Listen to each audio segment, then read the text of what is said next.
today the topic is orcs. So I'm curious, Dan, you often talk about Oscar, your orc barbarian, but you guys very rarely talk about how often you use orcs as a bad guy. Like, I mean, you've had them for your players to fight and such, but have you ever had one as like your big bad evil guy? And how did you do that? How did you make that work? I don't know, man. You want to roll initiative? Yeah, sure. Let's do it. I got a 1. You got a 15. Not starting off well. Yes, I have.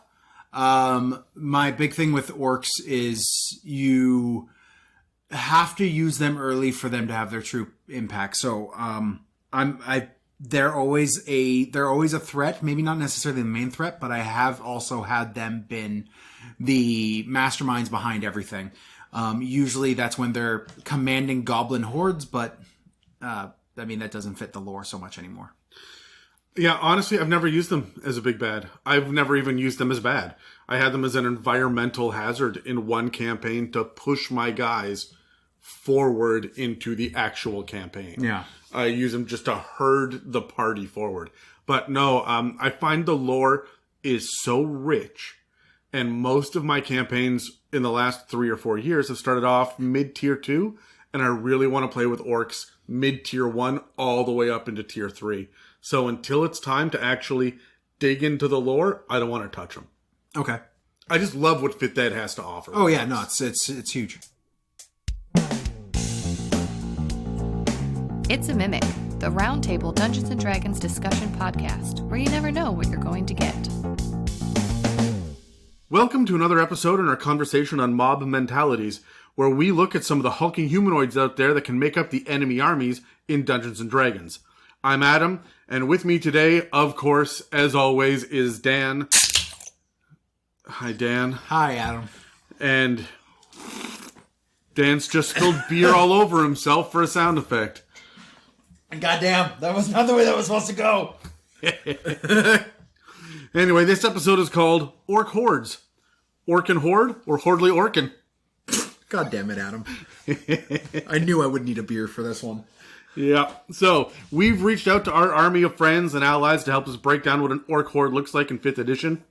We covered the stats and details last episode for the basic Orc, the Orc War Chief, the Eye of Grooms, Auroch, and Tanaruk. And the Auroch. And the Auroch.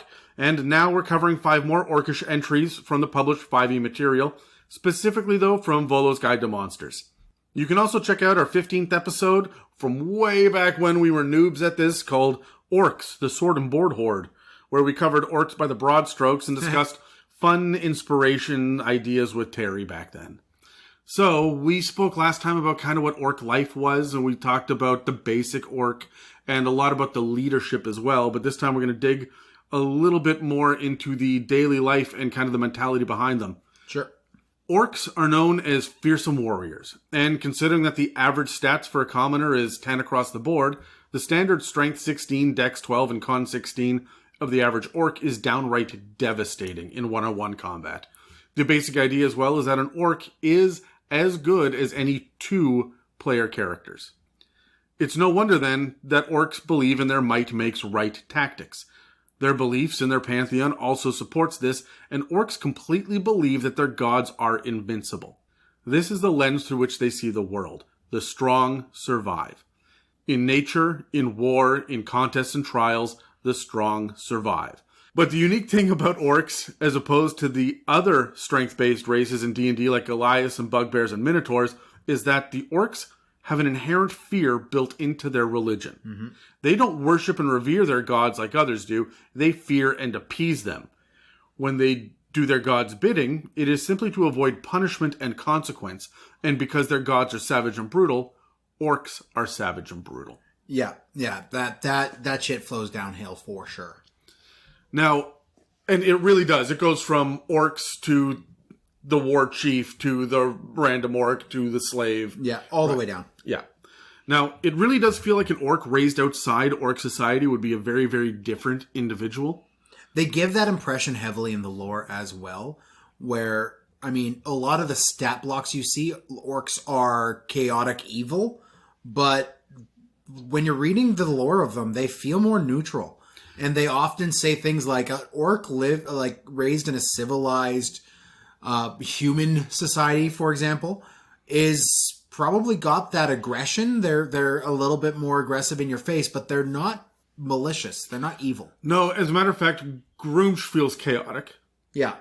And the orcs follow his rule. This is the same thing about cultists that follow chaotic evil deities, right? Is I sit there and I say the cultists are still following the laws. They're actually being lawful. They're following the rules. They're just chaotic rules. Yeah. And the moment you take those rules away, they tend to go back to kind of a neutral state. Yeah. Now, most people are only familiar with orcs that are raiders and marauders and warriors, but that's because most people don't survive the first wave of attack. The first waves are made up of orcs who worship Grooms, Bogtrue, and Ilneval. Grooms, of course, is the head of the pantheon. We talked about him a little bit last episode. Big angry one eye. Yes, and he's by far the most fearsome of the orc gods. Dan, would you like to tell us more about your big angry one eye? I'd rather not. Okay. Grooms is actually known as He Who Watches, which gives a bit of a double meaning to the orcs who call themselves the Eyes of Grooms. As we spoke about last episode, Grooms had his eye shot out in combat with Corellon Laurentian, who is the essentially head of the Elven Pantheon. Yeah, he's the creator of all the elves. And so Grooms has sworn vengeance upon elfkind. To become an Eye of Grooms, an orc has to undergo a specific ritual that includes removing one of his or her own eyes, mirroring Groom's physical defect as a symbol of pure devotion. I love the fact that the god named, Grooms One Eye, He Who Watches, is the dude with one eye. Well, it's because his eye never blinks, according to the lore. He is the unblinking eye. As someone who has often walked into things because I've had to squint, I'm actually dealing with an eye injury right now because I had to squint and I walked into a door. I just see this orc with severe periphery issues, and depth issues. He's trying to unlock a thing and he just keeps missing. You are a pain in my ass. So, while there is a particular savage hatred for elves, Grooms is also an equal opportunity hater. And all orc kind is united in his relentless slaughter and unwavering vengeance against humans, dwarves, and all other peoples of the realms. And it's this hatred and rage that gives all orcs the aggressive trait, and what keeps them unorganized and operating from instinct as opposed to relying on logic or calmness and measured responses.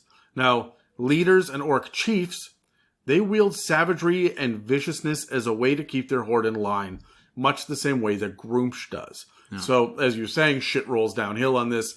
They're really emulating what Grooms does, but again, not because they worship him, because they're afraid of him. Yeah. And if he says this is the way to do it, then they've got to do it that way too, because that's how you stay in his favor. Yeah, you fear the repercussions if you don't do what he says. Yeah, and remember that in Dungeons & Dragons, these gods aren't some distant, invisible force.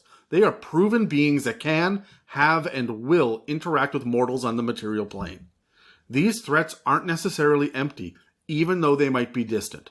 For example, while every orc cows to Groom's whim, he selects those who stand out and blesses them with increased physical abilities, as well as magical powers and tactical wisdom. If an orc completes a particularly noteworthy feat of strength or shows incredible ferocity in battle, they may be blessed with a vision or a dream, and if it doesn't drive them immediately mad with the fear of the future and the propensity to see omens and prophecies in everything around them, which, by the way, does fucking happen all of the time according to the lore, then they can become imbued with Groom's power and rise in the ranks.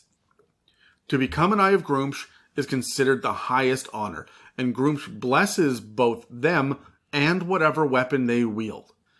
The rest of the orcs in the Horde hold these warriors in such high regard that even the elderly and infirm that used to be Eyes of Grooms are still treated with respect and awe, instead of being cast out like they do with anyone else who can't carry their own weight. Mm-hmm. After all, these are the orcs who not just avoided Groom's wrath, but earned his fucking favor. This is important because, as I pointed out last episode, all orcs join Grooms and the other orc deities in the afterlife. But this isn't a heaven or hell situation. There's no nirvana here. This is an eternity of war and battle and struggle on Acheron. But the thing is, orcs would have it no other way. Because they don't have a choice, though. Well, because they don't have a choice. I'm not certain that that's necessarily true. I think there's a certain amount of Stockholm Syndrome that has fallen over the Orc brand, where not only are they operating in fear and reveling in it, but there's a certain amount of, if you are raised an Orc thing, you actually revel in the violence as well. Well, there's definitely an indoctrination. I'm going to get into that in a little while. But for the most part, though, I think that if you were to take an Orc infant out of the Horde, while there still be that fury because they come from Grooms, right? He created them. It's not going to be the same bloodlust for battle and combat. Okay, so I just mentioned Acheron, and it is the plane of existence So I just mentioned Acheron, and it's the plane of existence that hangs between the lawful evil realm of the Nine Hells and the lawful neutral realm of Mechanus. While it has 4 infinite layers, it's not built like the other planes. It is a nigh infinite series of floating iron cubes of incredible size that hurtle through an infinite void, and each cube is covered in massive scars and dents from impacts when other cubes have bounced off them. Now, the interesting thing about these cubes is that no matter what side you're standing on, gravity points toward the center. While the cubes don't have gravity to pull each other into clumps, and the iron doesn't have a magnetic pull, for creatures running along the surface, gravity feels the same as if they were on the material plane. There's no energy or elemental quality to this plane, and only the deities that walk Acheron can warp and shift the landscape. I just love the idea of a massive battle on the surface of one of these cubes, and then it's interrupted from another cube hurtling along that just meets that flat to flat of the cubes perfectly. And just squishes everybody. And just squishes everybody and flies away. But one of the dents in the other one kind of cups this one dude. So there's one guy that stands up and he's been fine. And everyone's dead. And he's all like, I've been favored by Grooms. The only things actually in the void beside the cube that are kind of floating around are these enormous flocks of ravens, vultures, gulls, bloodhawks, and swallows, apparently. That's weird. Yeah. But actually, there's also the river Styx. Just real quick, European or African swallow? And does it grab the cubes by the husk? If European, I'm not going to swallow. Okay. Anyway, the river Styx, which actually does flow by its own bizarre fluid mechanics, originating in this plane. Originating in Acheron. Yeah, and it flows down to the Nine Hells, across the lower planes, and then up into Pandemonium and disappears. So each of these 4 layers, these infinite layers that have these cubes, each 4 of them have these cubes floating around them, right? Yes, but there's an asterisk, and I'll get into it in a second. Okay. I'm just wondering where and what does the start of this river Styx look like? Apparently, it's just generated from the interior of one of the cubes. Okay, on the upper level. And it floats all the way through. So the origin of the river Styx is changing. Consistently moving, yeah. Cool. Yeah. And no one knows where it comes from within the cube. Well, there's a campaign idea for you. So, it actually consistently shifts and moves and splashes and touches down on all these other cubes that are moving around. Remember, the river Styx wipes memories clean, right, and reduces you to your 0 state. It's said that the void actually itself is full of tumultuous winds, and those winds carry the sounds of battle no matter where you are in the plane. Okay. So you hear these loud thumps and clangs and the bubbling of water, and because of these winds that are moving, it's not big gusts of winds, not gale force winds. You can see these massive flocks flying on them. But you're also getting these sounds of constant strife and combat all of the time. It's kind of like Pandemonium.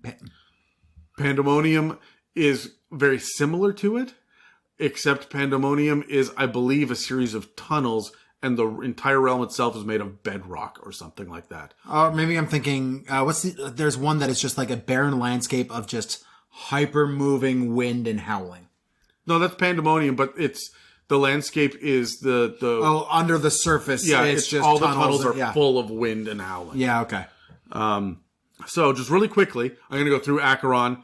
I'm just going to give you a quick breakdown because I want to get back to orcs, but you need to understand this to know what orcs think their afterlife is. Yeah.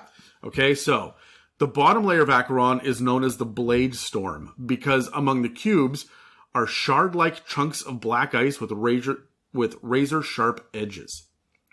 They just come whipping around all of the time. Cool. The third layer, Tintibulus, is made up of more than just cubes. It has three-dimensional shapes with a variety of sides, whether it's 4, 5, 8, whatever, but not cubes specifically. And every surface is covered in thick dust because these objects are made from gray volcanic stone. There are many magicians' libraries scattered around this layer, and it's widely known that this is the best place in the multiverse for magical research. So the place with gigantic floating polyhedrons is the best place for wizards to do their research? That tracks. Yeah, honestly, this feels like it's a little bit of fan service. Oh, I'm on board with it. That fits. Like, how often are you going to go to the third layer of Acheron, right? Sure. The second layer is rich with treasure to be mined, but there's a giant fucking asterisk here. While it is mostly gems and precious metals, it is also home to a fucking rust dragon, whatever the shit that is. Is that official 5e lore? That's official D&D lore. 5e's not really covered Acheron outside of a paragraph in, I want to say, the Dungeon Master's Guide. Yeah. So that's what it. The that's fuck what you is get. a rust dragon? Yeah, it's something from a previous edition. Huh.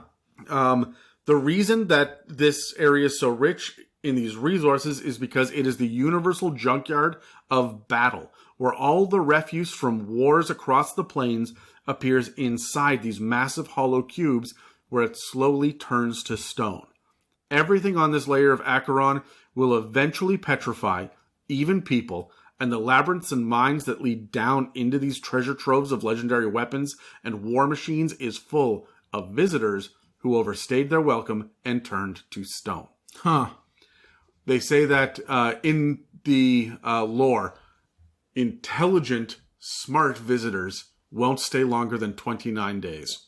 That's how long you're guaranteed to be okay, and then it's time to get the fuck out.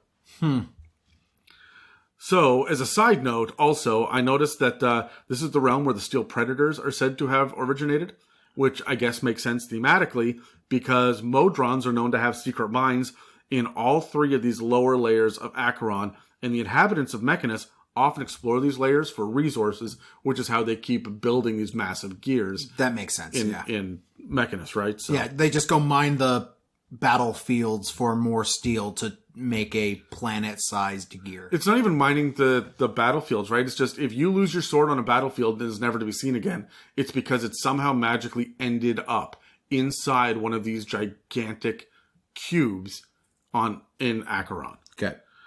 Anyway, Modrons tend to stay clear of the top layer if they can, even though that's the place that borders on Mechanus and the Nine Hells. Okay. This level is known as the battlefield, and not just because of the nearby blood war.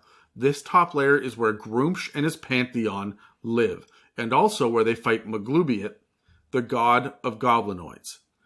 This is the highest density of cubes, and fortresses and battlefields litter the plain. The realm of Nishrek specifically is the home of Grooms and his ilk, but the battles have been known to spill out onto other parts of Acheron as they ebb and flow. Orcs, goblinoids, and historians refer to this conflict as the Eternal War. And it's just orcs and goblins? Goblinoids. Okay. So orcs and hobgoblins and bugbears and goblins are just... yeah, but you would expect to see things like I would guess if a Tanaruk dies, it would come here as well, right? Like it's going to be the Orc Horde and the Goblinoid host. All of it comes over here. All right. I would say that sacred aurochs and whatnot would be available on this plane as well. Cool. Right, and then there's a bunch of predatory birds and swallows apparently. Just dicking around in the air waiting to eat whatever's left over. Right? Or just stuff that fall off when there's an impact, yeah. So, anyway, I mentioned the other deities, and there's a pantheon here. And so, and I mentioned Ilneval and Bogtrue before. These are the other two warrior gods of the Orc pantheon. Ilneval is known as the War Maker, and Bogtrue is called the Leg Breaker. Cool. Yeah. You're going to know why in a minute. So, these two represent the two sides of orc warfare. Ilneval is the right-hand man to Grooms because he's a master strategist and fearsome tactician. He's the brains behind the army, and his followers are battle captains that follow the orders of the war chief. Any young orc who exhibits particular aptitude for strategy is thought to be blessed by Ilneval and then groomed to become fearsome warriors who wield impressive blades just as Ilneval himself does. They're known for having keen instincts in battle and being able to lead the warriors in their command to great victory. But no matter how cunning orcs can be, they will always be savage and brutal, and that's because of Bogtrue. He is the deity who represents strength and ruthlessness, and he promotes the idea of reckless, overwhelming destruction. Ah, the orc way. While Groomsh's symbol is an eye and Ilneval's is a sword, Bogtrue's is a broken femur. According to legend, he fought a Behir with hundreds of legs and systematically broke all of its legs, proving that anything can be broken if you're strong enough. So, just imagine this guy having to take a lunch break halfway through the legs. It's a job breaking a Behir's legs. Well, have you know what a Behir is? Yeah, but for those that don't, a Behir is a massive lizard. It's like a dragon centipede. Yeah, kind of, but it's very lizard, and it's got the electrical breath and whatnot as well. Like, these things are actually pretty powerful and pretty scary. I think they're huge size. Yep. And this thing is supposed to be like the mother of all of them. And according to the lore, it wrapped all of its legs around Bogtrue, and then he laughed and grinned and he welcomed the challenge and was thankful for it, and then systematically snapped all of its femurs. Bogtrue's officially my favorite. So the other thing that I really like is that, according to the legend, every time that you see lightning, that's actually that Behir's screams because they've got lightning breath echoing through the land because Bogtrue is still breaking its fucking legs. Like to this day. Yeah. Cool. I'm down.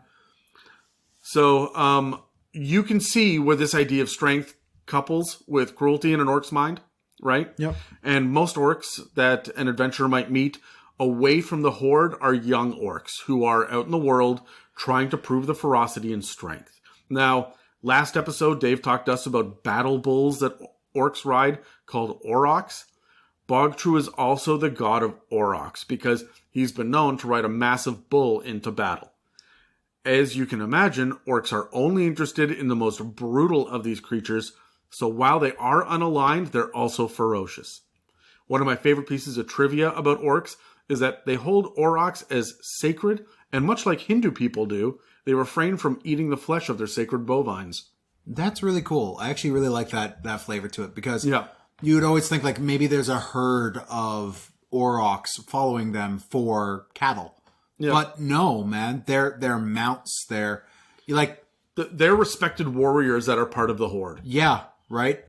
They are like a Mongolian horde's horses is kind of what I'm thinking. Like as the well. Dothraki and their horses. Right? Yeah, right. Like these things are sacred. They're a treasure. They're part of the family. You eat dinner with your auroch getting a spot at the table. Yeah, kinda. Yeah, right. Now, while Grumsh and Ilneval and Bogtrue are savage and warfaring, there's a force within the pantheon that holds the horde together, and that force is Groomsh's wife, Luthic, the Cave Mother. She makes orc society work as a cohesive unit, keeping it from splintering off to become small nomadic bands of warriors.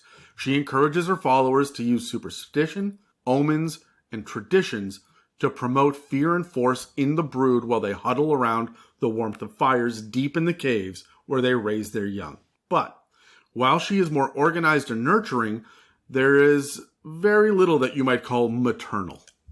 There's some Nurse Cratchit stuff going on here. Kinda. She is often thought to take the form of a giant bear, and her followers actually keep cave bears to guard the whelping pens full of the nasty, squabbling orc younglings.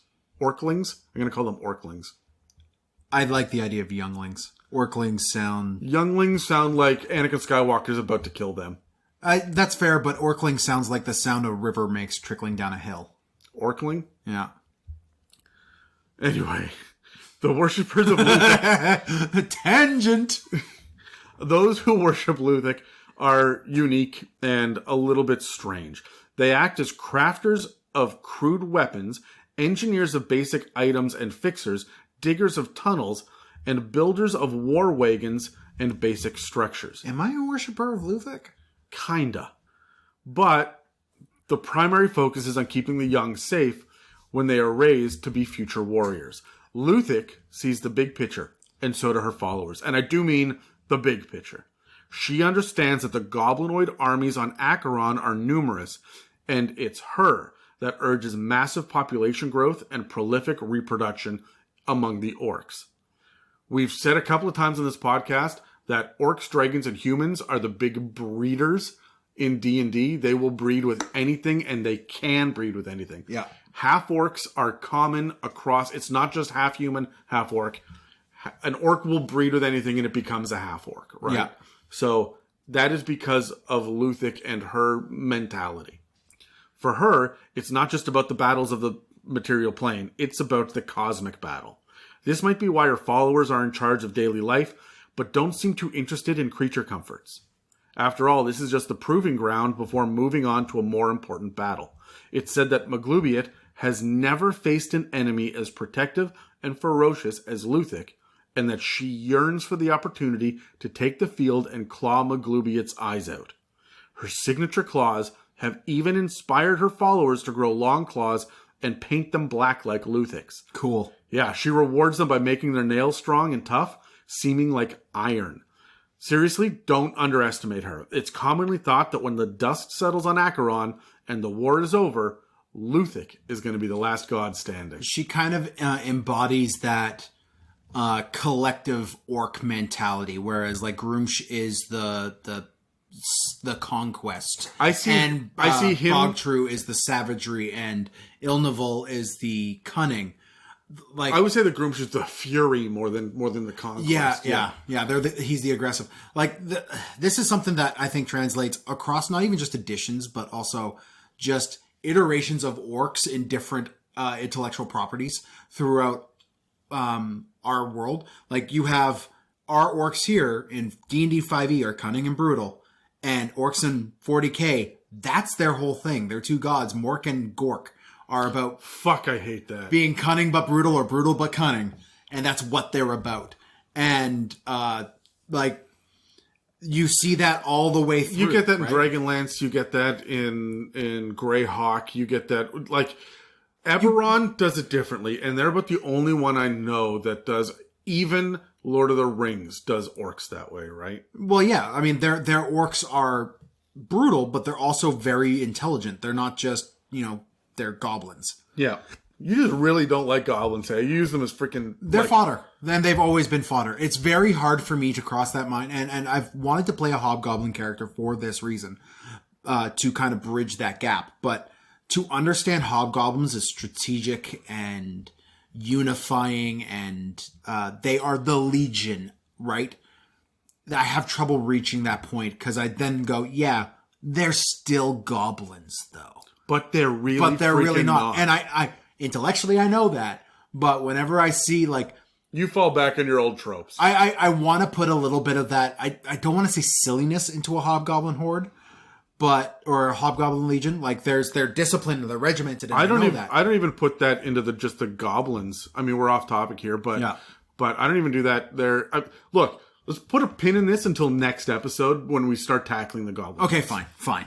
So, I want to come back to the life of orcs. More specifically, the death of orcs. Yep. So, in many ways, death comes rapidly and often to orcs, and battle is hard. Many wounds fester.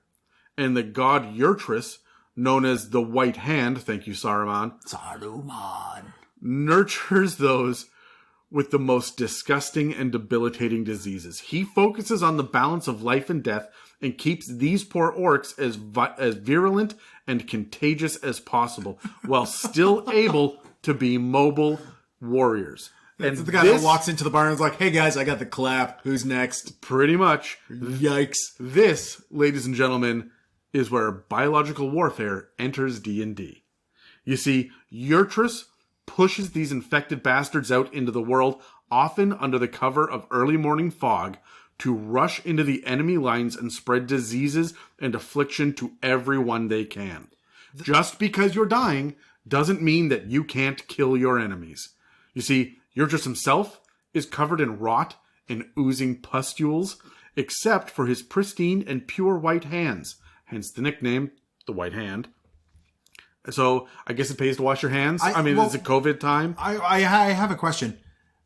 Orcs in D&D 5e are more gray. They're not the green skins we know from previous editions. They're not even remotely green. They are. You said they're gray to green, and I let that slide because traditionally they're green and people think green. Yeah. But no, they're gray. They're gray. All right? of it, everything except the artwork for one of the creatures we're going to talk about today, which is the diseased version. Yeah. All of it's gray. This idea of like the white pristine hands. What do pristine white orc hands look like? Are they like well manicured? Like is there some, I don't know, some godlike I'll explain estheticians I'll explain who it to you. fix his hands every day? Well, look, those who follow Yurtrus, there are a couple things. One, they don't battle ever. They are priests and shamans, hard stop. Mm-hmm. So they don't see combat. They're also the only ones that don't deal with animals or beasts. When they talk about white hands, what I think they mean is pristine, never seen battle, no calluses. Huh.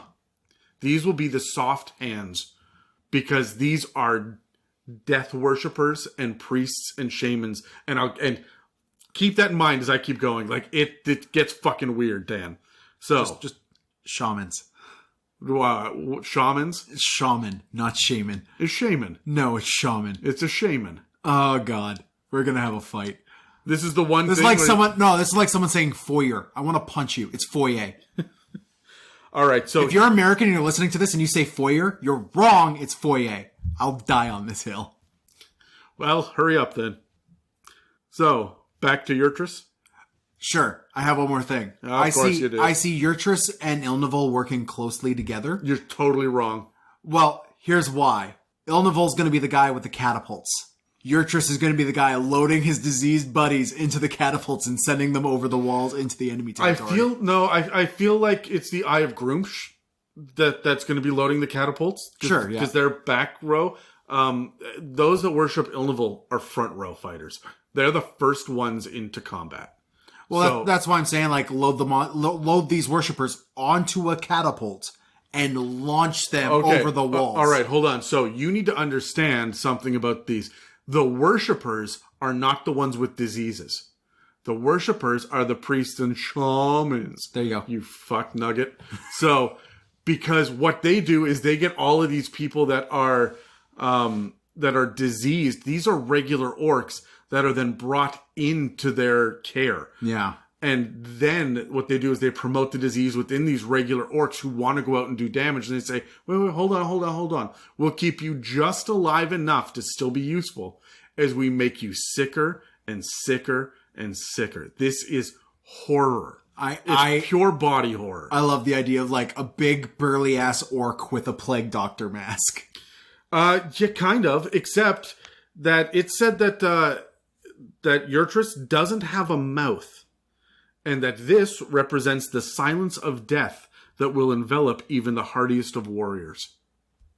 Now, obviously, this makes all the other orcs in the Horde uneasy, which is why I say Ilneval doesn't want anything to do with Yurtrus. They keep the infected orcs on the outskirts of their society for safety reasons, but there are some shamans, for you, Dan, or shamans for other people, who dwell among the diseased orcs and devote themselves to the silent worship of Yurtrus. They collect the bones of the fallen brethren and help nurture the disease in the ill. And they also speak with the dead spirits of orcs and listen to the telepathic whispers of Yurtrus so they can gain powerful magic spells. Cool. They cover their hands in white ash or make gloves from the pale skins of dead elves so they can mimic the god who teaches them about death. And any orc with pale hands can be assumed to be a necromancer. I'm sorry, this is all super metal and badass. I love all of this. You look surprised with all this. Did you not know this? No, I didn't know that, like, gloves made of, like, the delicate skin of elves. Yeah. Okay, I'm on board. Yeah. Okay, so if the diseased members of the Horde make the others uneasy, then these necromantic shamans absolutely terrify them. Some of their practices are insane. For example, honored warriors who have fallen in battle, including respected foes, have their heads severed, their flesh boiled off, and their faces smashed in to create one large hole meant to symbolize the remaining eye of Grooms. Any orc who fell in a failed battle is just abandoned as a worthless member of the Horde who isn't worthy of Grooms or the afterlife.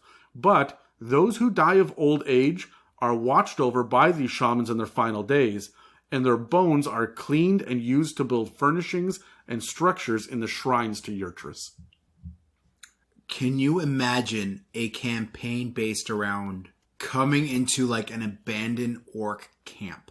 Running across this crazy shit? And running across like, okay, this was a Yurtrus focused camp. Like this was a society run. Its war chief was a worshiper of Yurtrus. Well, and has been kept aside and was cleansed by the other orcs. Well, it's interesting because when a horde gets big enough, or when a tribe becomes big enough and whatnot, every tribe that makes up the Horde, every one of these tribes has a section for Yurtrus. You are not a full tribe unless you have something for each one of the gods. Yeah. So as much as like you can focus a little bit more on Yurtrus or a little bit more on Grooms, you always focus on Grooms first. You cannot become a leader unless Grooms specifically blesses you. Yeah, okay. Yeah. So, and even the Eye of Grooms or those that worship the other pantheon, they can rise in the ranks, but they do not get to be leader. So, even though these custodians of the dead are seen as useful members of the tribe, they're still kept on the outskirts. But there are others who are considered to be even too weird and depraved to be blessed by Yurtrus. And they follow our last god of the day, Shargaas. Shargaas is the god of darkness and the unknown. He is deceitful, secretive, and murderous, which is completely counter to what Grooms says. Grooms is in the room, banging his chest, saying, "Come at me, bro." Shargaas is in the back, just slowly cutting you with the razor blade where he knows you're not going to feel it, but you're starting to get lightheaded from blood loss. Only Grooms is safe from Shargaas. And while the followers of Shargaas are outcasts, they're still considered part of the Horde. Reluctantly, Shargaas' main deal is darkness. And he dons magical darkness the way that Dan dons faded t-shirts that are only cool to aging nerds who were raised in the 90s. Hey, and plaid. And plaid. Shargaas grants his cultists the ability to see in magical darkness, which is why they call him the Night Lord. They're the spies and scouts, and they even spy on their own Horde. While most live in the furthest lairs from the rest of the Horde, some will infiltrate the ranks of the basic warriors and call the weakest in the dead of night. War chiefs, who prove to be failures, are kidnapped in the dead of night and ritualistically murdered and eaten. Woof. While these practices are considered necessary by most hordes and tribes, speaking about these practices is forbidden. And when someone has disappeared, they're said to be, quote-unquote, with Shargas, and then never mentioned again. To be claimed like this is a shameful thing, and while some war chiefs may secretly call on these cults to help them out with an opponent or rival, or even assassinate or kidnap an enemy, this is a last resort. Oftentimes, the war chief will have to pay a hefty price of slaves, food, tools, or something else that the cult finds valuable. As you can see, showing power and strength and hiding inherent fear are the two main parts of the orc mentality, but it's the fear of their gods that drive them forward. The priests and shamans, or shamans, fuck you, Dan, they see omens everywhere, and they know how to interpret signs that they've seen before, but, surprisingly, they'll show caution and meditate for days on a new kind of omen they've seen before. This confused me until I stopped and meditated for a few days on it myself. And I realized that this is because they are, they're not like monks that you're expecting in D&D. They're not calm. They're not contemplating what's best for the Horde.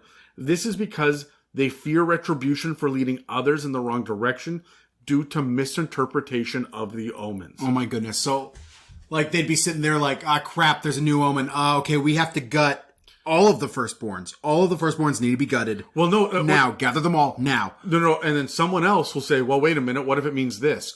And then they have to go away for a few days and debate and meditate and figure it out. Because if they fuck it up, and then the tribe or a squad or anything dies, then they misinterpreted it, and they are no longer in Groomsh's favor. Okay, cool. It is dangerous to be any sort of spellcaster that can read omens. So, Volos actually has some fun examples of superstitions that different orcs may believe, but there's really no consistency from one tribe to another. In fact, there are really only basic commonalities between tribes, and they seem to be based upon the gods. So the gods are consistent everywhere, but every one of the tribes may be slightly different. If an adventurer ever runs into an orc tribe, it's best to determine what symbol they fly under, as well as the color of the symbol. If it's a new banner, then the superstitions and omens, and therefore behavior, might be different in numerous subtle ways. But these symbols and iconography aren't exactly a full written language, and the dwarven script that's been borrowed here has been boiled down and perverted to convey only the simplest ideas.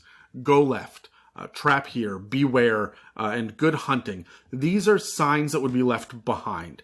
There's no grammar to speak of, and druids, rangers, nomads, and wilderness guides may even be able to recognize a symbol or two without having to know the exact translation. These notes are usually left behind after a raid in order to communicate with other orcs in the future. A more common way to communicate non-verbally among orcs is with the use of colors. Hey Dan. Yes, Adam? What's black and white and red all over? An Orc Horde. And you're going to find out why that's funny. Seriously, these three colors have special significance to orcs. Black represents darkness and Shargas. White represents death and Yurtrus. And red represents blood and battle and the rest. Now, if I were to extrapolate, this isn't in the lore, but I was really thinking about this, I would say that gray probably represents the sense of home. It's a balance between death and the idea of what Yurtrus has to offer, but also the darkness, the unknown that they come from as well. Mm-hmm. But it's not just because orcs have gray skin in 5th edition, but because they also live in caves and have dark vision, which we know exists in grayscale. Okay. So their homes might be considered gray, and they might consider magical darkness to be so upsetting because they lose the ability to see in grayscale. As for the red, white, and black, each tribe within the Horde will implement the colors in different ways to show their uniqueness and identities. Some may paint their knuckles red, while others paint their blades white. It depends on how the different shamans work with the leadership in their own tribes to determine and display their place in Groomsh's Horde. If travelers encounter a number of these symbols and icons around the land, it means that an orc lair is probably near. Orcs do need a place to recover after battle, and so they have some home bases that often act as strongholds. They need to be easily defensible, so they tend to be underground or in mountainous regions. Dwarven kingdoms and gnomish mines are popular places for orcs to take over, but a fortress nestled against a cliff face or a keep in a gorge would also do. If given a choice, a war chief or leader will usually choose to make a new base underground, and places like ancient ruins and dilapidated structures are suitable only as temporary camps, not for permanent residence. Of course, if they come upon an elven site, as we said last time, even ruins, they'll destroy and desecrate everything they can before moving on. Yeah, that tracks. The ways in which lairs are broken up is based upon the deities, giving Grooms, Ilneval, Bogtrue, and Luthic the best parts of the area, while followers of Yurtrus and Shargas are shunted off into the deep and undesirable areas. In the middle of the lair is the war hearth, which is kept aflame at all times as a representation of Groomsh's unending fury within his unblinking eye. The coals from the hearth are placed in pots and kept hot while the Horde is on the move, so a new hearth can be created from the embers. It's kind of like the Olympic torch that way. That's actually kind of badass. Yeah, I like that. This is important to Orc society because this fire is a place for celebration and feasting. Most bases only last a year or two at most because orcs will hunt and gather on the land until there's nothing left, and they will prey upon nearby settlements until the warriors deem that there's nothing left to raid. As long as the hearth stays lit, the omens are favorable, and the nearby prey is ample, a horde will stay as long as it can. Mm-hmm. In the lair itself, there'll be a main chamber with places to worship Grooms and Ilneval, and it's common for there to be piles of broken femurs as shrines to Bogtrue. But most of Bogtrue's followers will likely be camped in or around the entrance to the lair, so they can prove their might and ferocity by protecting everyone else. So their act of worship is basically being the town guard. Yeah, they want to prove that they are strong. There's mostly young orcs that do this, that are trying to prove themselves, to show how ferocious they can be, keeping in mind that if they succeed, Grooms may notice them, and then they get a promotion into an Eye of Grooms or a War Chief or whatever. I also like the idea of coming across, like, your party comes across a small caravan that all of the legs have been chopped off. Oh, yeah. Like, you can get really fucking weird and gross with orcs, and people just use them as foot soldiers, right? And it drives me up. This is why I haven't used them, right? Anyway, the main area as well also has fighting pits, which I really like because... they're orcs. Yeah, well, this is not just meant for settling arguments. This is also a place for them to compete in strength-based challenges and whatnot. Meet and mingle. Yeah, kinda. Yeah, fighting pit becomes a different kind of fight. Yeah, it's they go to plentyoflesh.com. Yeah. Hey, yeah, it was a joke. Anyway, the surrounding areas will include quarters for the war chief to live, but he also is going to hold council with shamans and advisors and give rewards or punishments. This is also where his war wagon is going to be kept, as well as piles of the best spoils of war, which are considered to be the leaders. There's also a shrine near the sleeping chambers of a war chief, and it's some sort of effigy, usually, of Grooms, surrounded by bloody offerings. You can imagine how this smells. There will also be the whelping pens, and the quarters for Luthic's followers. These followers will keep the food stores close, and monitor not just the young, but also the slaves and cave bears. I would expect the most Orogs are around this area as well, but it doesn't say that specifically in Bolos. At the threshold between the main portion of the camp and the depths below, the cultists of Yurtrus act as keepers of the dead and wardens of the diseased. There are shrines of bones and skulls littered around the area, and the stench of death is everywhere. But deep beyond these shrines, in the impenetrable darkness, Shargass's minions dwell and dig out hidden, secret passages that they use to come and go when they head out to complete their evil secret missions. There's usually a giant sharp stone painted red that indicates the beginning of their area, and it's from this stone that Shargass's cult gets their names, the Red Fangs of Shargass. Cool. Now, there are other parts of underground lairs, including corridors with crude traps, various shrines and fire pits for warriors to congregate around, and a dungeon for prisoners. Loot that is not edible or useful is often on display as trophies or totems, and sacrifices to the gods are seen around every shrine, which are numerous. And while there are big ones in specific locations, they're really scattered about, yeah. Any collection of broken femurs and skulls could be a shrine. Pretty much. There are sleeping pits for the warriors, and they'll be scattered around the main area, but they tend to congregate around the main chambers if the layout permits.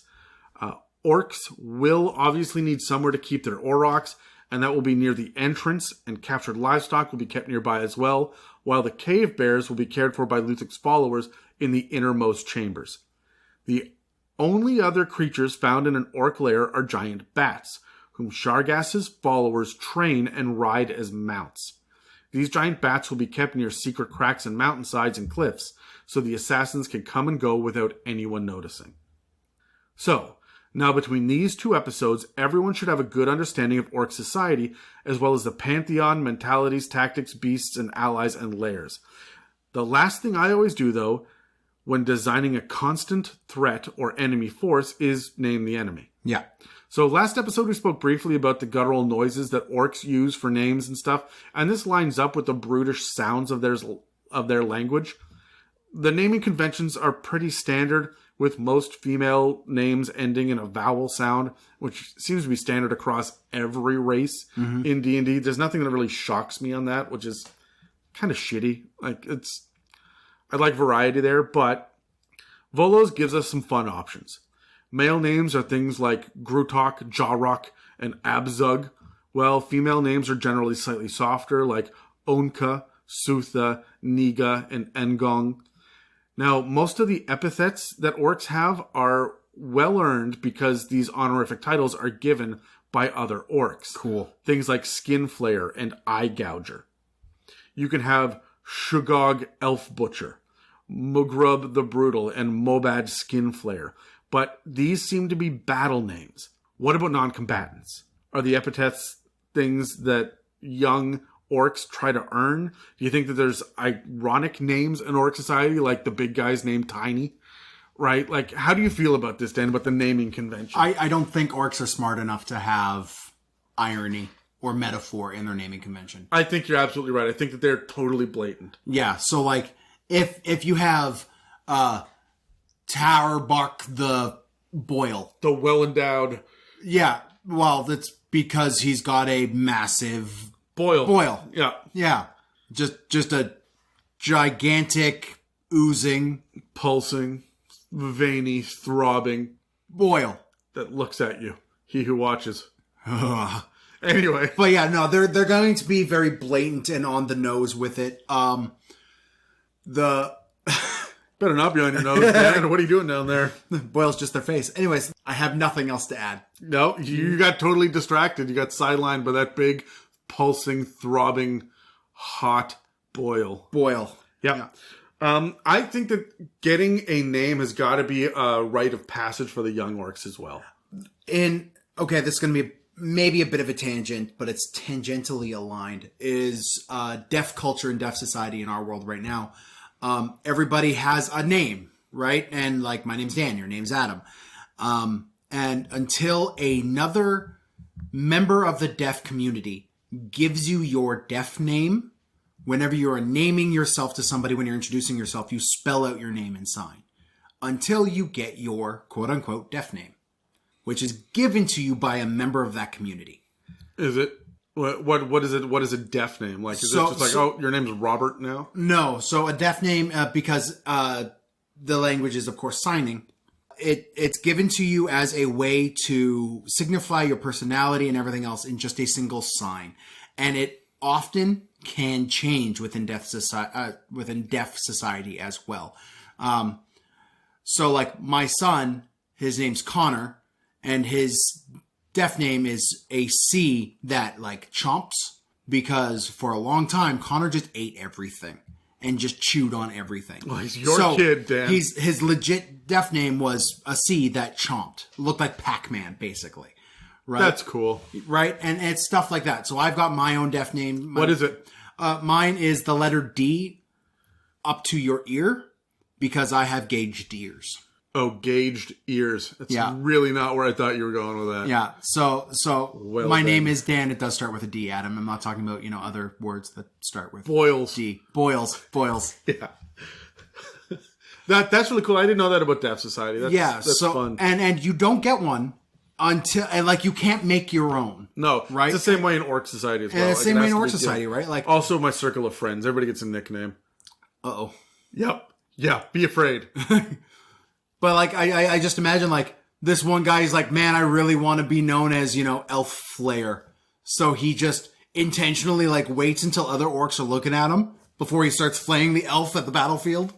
He's like, oh man, no one's around me. I'm just going to wait to flay you. Stay there. Stay. All right. There's Kruth. Okay.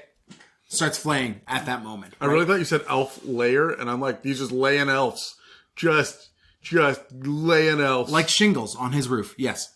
And nope. Also an elf with shingles. Huh. Given to him by a Yurtrus orc. Yeah. Anyway, before this gets weirder, let's cut to a commercial, and then let's check in with everybody else and see what they've run across with their reading and their research. Hey guys, Dan here, alone, in the Guildhouse, just letting you all know that now that the holidays, New Year's, and general BS that was 2020 is all wrapped up, we can finally move ahead and tackle 2021, stronger, wiser, and with the grizzled determination of people who want something better in the world than what we have now. Well, with that determination, we figured we'd start the year off on a high note and announce our giveaway winner. Those of you who have been paying attention to the past few episodes or to our socials will know that we've been holding our biggest giveaway yet, and with a record amount of entries, we're glad to announce that user Onanimous off Instagram has won the grand prize that included a beholder, an owlbear, a set of wonderful dice, and the supreme master of the Nine Hells, Lord of Nessus and Lord of the Ruby Rod, Lord of Lies, Prince of Evil, and the old hoof and horn himself, Asmodeus, in all of his adorable Funko Pop glory. But an intimate giveaway wouldn't be complete without the main prize, in my humble opinion, responsibility.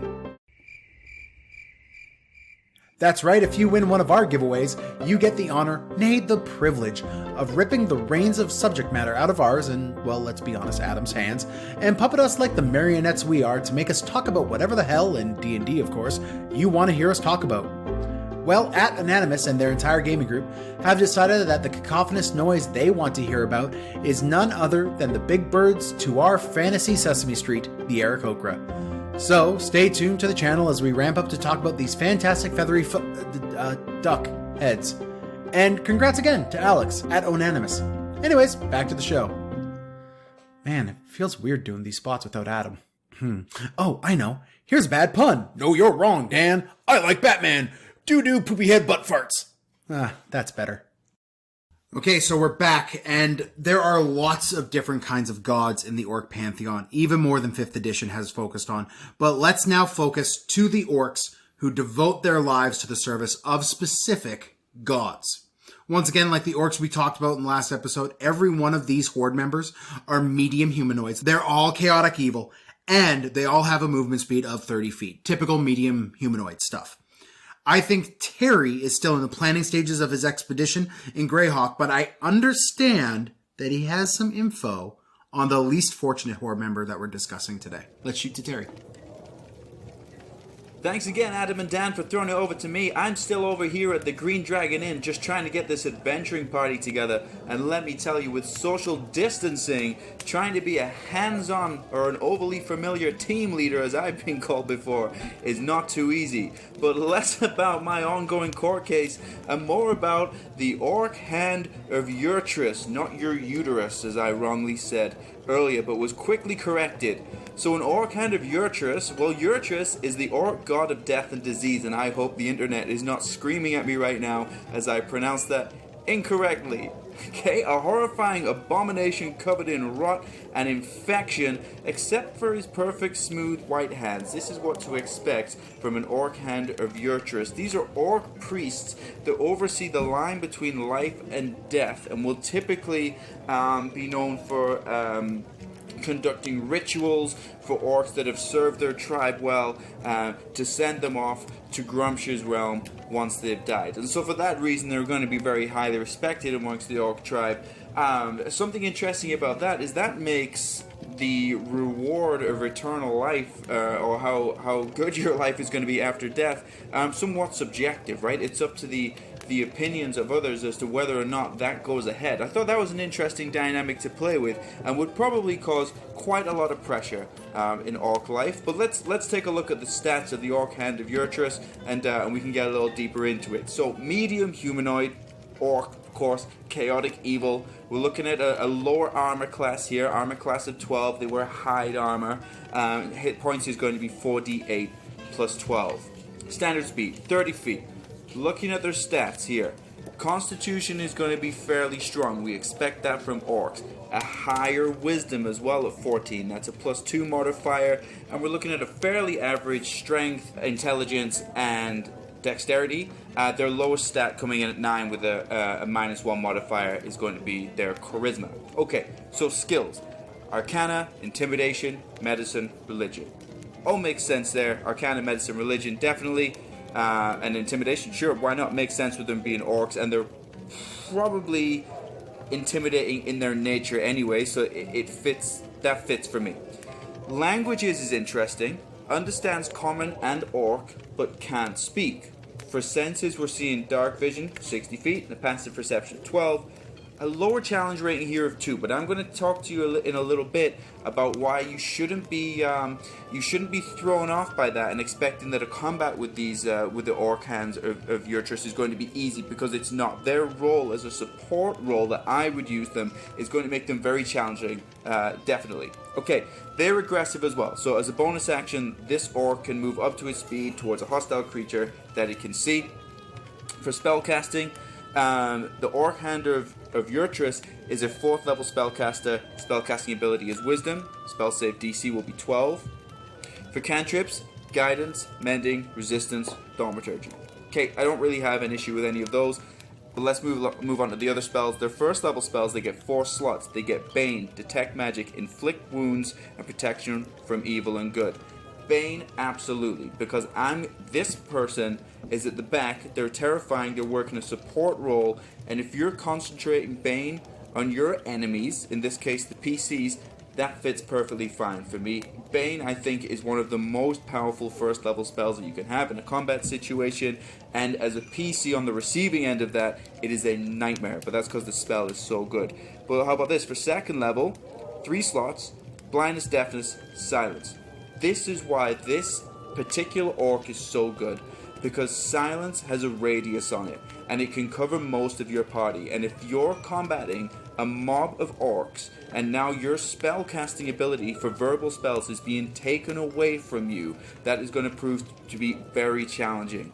Blindness, Deafness as well, I think is overlooked a lot. If you use it strategically, it's very strong. For the actions for this type of Orc, so Touch of the White Hand. So, melee weapon attack, plus 3 to hit. Reach of 5 feet. It's 1 target, it's hit damage of 2d8, and it's necrotic damage. I think it fits just fine with what we're seeing here. But what I want to talk about is how we would use an Orc Hand of Yurtrus. They're silent, intimidating, maybe 1 or 2 at the back of the field, but you should be manipulating the battlefield with how you're causing, and I've said it before, the player characters or your enemy to constantly be on the back foot, reacting to your bullshit on their turns. And this is how an Orc Hand of Yurtrus can control the battle, because their enemies, in this case the PCs, are not able to execute their plan because they're constantly reacting to what they are doing to them. That is how you have an effective combat strategy in D&D. But that's it for the Orc Hand of Yurtrus. Adam and Dan, back to you.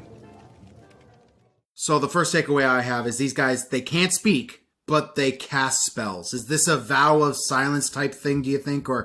And how does that affect their verbal components?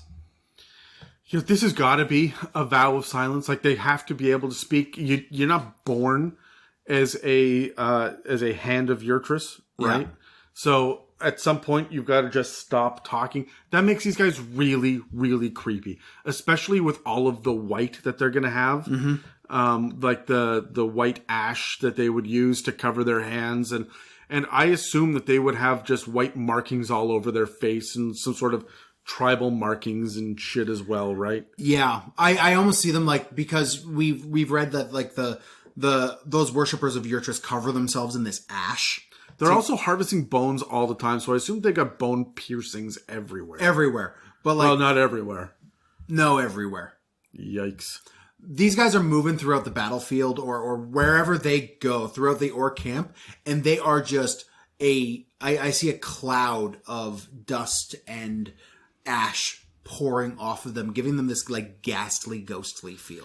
I also see them like stepping out of the darkness after the battle is done, like the fog has set in, or nah, it's not even that. That's not the level of creepy. I'm thinking about the you look up and you just see like 15 orcs with like their pale faces from ash standing just inside the tree line, looking out, waiting for the battle to be done so they can come harvest things. It's like that scene in It where like the boys are fighting by the creek and you just see It sitting in the reeds, and like he waves. Yeah, they're just waiting. Yeah, they're gonna come in after. You know how there would be like battlefield nurses that would come in? Yeah, not orcs. Not these guys. No. So, but yeah, affecting the verbal components. I would say that for them, verbal components would probably be not verbal, but auditory. So I would have them like popping noises with lips, or even clacking bones together or things, right? I like the idea maybe they have a whistle or a pipe made of bone, like a pan flute made of bone. Yeah. And that's how they're communicating. Like a little flute. Or something, or just like gives that creepy ambiance like you see in... These guys are voodoo is the way I feel about these guys. Yeah, but like the typical bombastic voodoo from like 1940s adventure serials, right? Yeah. Like not true voodoo, but like scary horror level stuff, right? Like constantly like clacking bones together. So, all right, the thing that I really took away from listening to Terry is that necrotic damage. At a CR2, that's pretty powerful because nothing is going to be able to shrug that off. But is this really coming into play at lower levels? Except against barbarians, right? Like, there's not a whole lot that's resistant at low levels. Aesmir. That's pretty much... Barbarians are Aesmir. That's what you got. Like, there are going to be some odd, cases here and there, but the difference between slashing damage and necrotic, while flavorful, doesn't matter a fuck of a lot until you start to hit mid-tier 2, right? This is one of the reasons why I really encourage GMs to play into the flavor as much as they possibly can. Because if your low-level party comes across one of these guys, you shouldn't be getting close enough to him to get that necrotic damage. Yeah, additionally, on top of that, you should not be running into one of these guys by themselves. And that's kind of the other thing to think about is, yes, he's CR2, but he's probably got 6 other orcs and an Eye of Grooms, and like there are more. There's a couple of Aurochs in the mix. Like, you're not running into any of the specialized versions of orcs that we're going to talk about today. You're not running into them by accident or on their own wandering through the woods, right? These guys are part of the horde. I said at the beginning, most people don't realize that there's anything beyond Grooms and Ilneval and Bogtrue. Oh, even that's excessive. Yeah, because you don't get behind the first wave, right? No. So you are deep in enemy territory, which means, yeah, it's CR2, but they're probably part of a CR7 encounter, right? Yeah. Well, we're going to move on from Terry and his legal woes now and move on to the fact that the hand of Yurtrus is only one part of Yurtrus's diseased pie. That's disgusting. You're welcome. Tell me more about your diseased pie. No, it's not mine. It's Yurtrus's. Gross. Yeah. At first glance, it seems awfully weird that there are spellcasting orcs with a focus on mending, guidance, and protection from evil and good. An orc horde isn't exactly known for being gentle, so what gives? Well, it turns out they act as attendants and support for our next mob member. Male slave Brad has dug up some details in the most famous tavern in Waterdeep, so let's check in with him and see what he knows. Thanks, guys. Hello, friends and fellow adventurers. Brad here, checking in once again from the Yawning Portal here in Waterdeep. I've been speaking with adventurers passing through the tavern here, and I've heard some fantastic stories. I've heard some chilling tales as well. One tale stands out in my mind due to the horrific nature of the creatures involved. Let me tell you about the Orc-nurtured one of Yurtrus. These are some truly horrific creatures. Orc-nurtured ones of Yurtrus are diseased and pestilent creatures. Yurtrus is the orc god of death and disease. When a plague sweeps through the orc camp, it takes a serious toll. While many die, there are some who do not. However, they are not always able to be cured. The priests of Yurtrus, also known as Hands of Yurtrus, isolate the sick.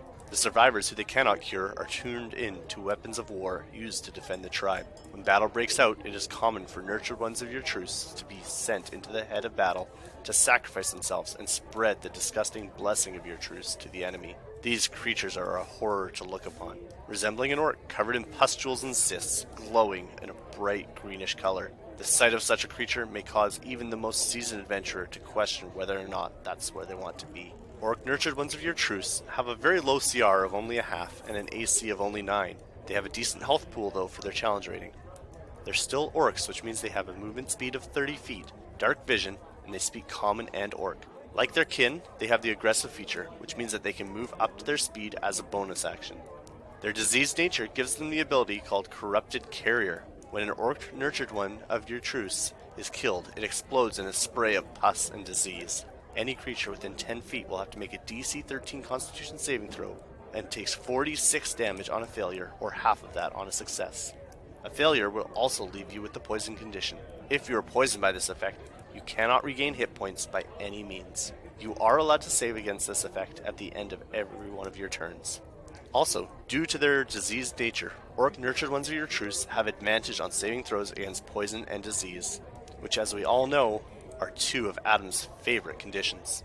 As an action, the Orc nurtured one of Yurtrus can either make a claw attack dealing slashing and necrotic damage, or alternatively, and much more horrifyingly, the Orc can elect to effectively self-destruct, reducing itself to 0 hit points and triggering the Corrupted Carrier ability.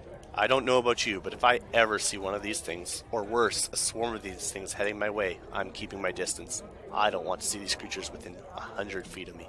As a DM, I love the idea of sending a few waves of these guys at a party. Their low AC but decent health pool will have your party scrambling to keep themselves at range, using AoE spells or multi-attack ranged attacks to keep these monsters at bay. Let me know how or if you would use these monsters, or if you've dealt with them in the past. I'd love to hear your stories. You can find me at Clueless Game Master on Instagram or reach out on the subreddit. Best of luck, adventurers. Until next time, Godspeed. Back to you in the Guildhouse, Adam and Dan. So they're essentially suicide bombers in the name of their god, right? These are nasty bastards that are a brutal surprise for party members. You go up against orcs, you are not expecting to get suicide bombed. Yeah, can you imagine waves of these guys? Yeah, absolutely. This is going to take your tier 3 party down to their knees. Yep. Right? Now, 4d6 doesn't feel like a whole lot, but when it happens over and over and over, 3 or 4 waves of these guys, Brad's right. You want your AoE spells, you want your ranged attacks, because you don't want these things getting close. But holy shit. Yeah.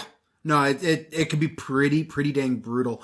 And I mean, you may have resistance to necrotic, because I mean, by tier 3, you have resistances to access to them all. It's not going to matter even if you're taking half damage. These things are going to annihilate you if you give them the time. The poor squishy spellcasters. Yeah.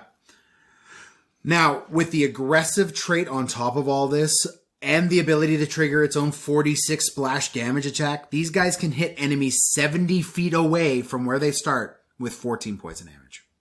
On average. Yeah, that's crazy. 70 feet, because it's a bonus action to trigger this thing to blow up, right? So they get their dash, and then they hit people 10 feet away from where they are, right? Yeah, so they move, they dash, they do this thing. Now, if this is a named guy with an Auroch, you're all screwed. Yeah, right? Like, there's a lot of crazy shit. Again, and they have, do these guys have the aggressive trait? Yeah.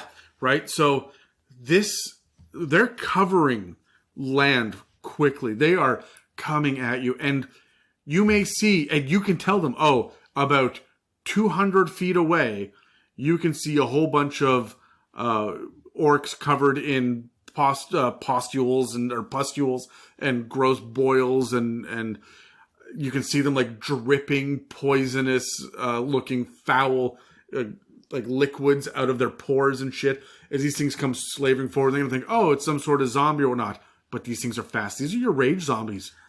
The thing I love the most about these things is you saw that with the hands of Yurtrus, they were silent and careful and methodical. These guys are not silent, and they're the first wave. Yeah. Right? I see you hearing and maybe smelling these guys before you see them. Right? They're covered in boils. They're diseased to the bone and sometimes further. Right? They're going to be screaming and bellowing as they charge towards you. Yeah, and I see these guys as being part of a larger mob. Oh, yeah. Right? They're not necessarily standalone bad guys, but, I mean, you could use them as a trap here and there if the players have never seen one before.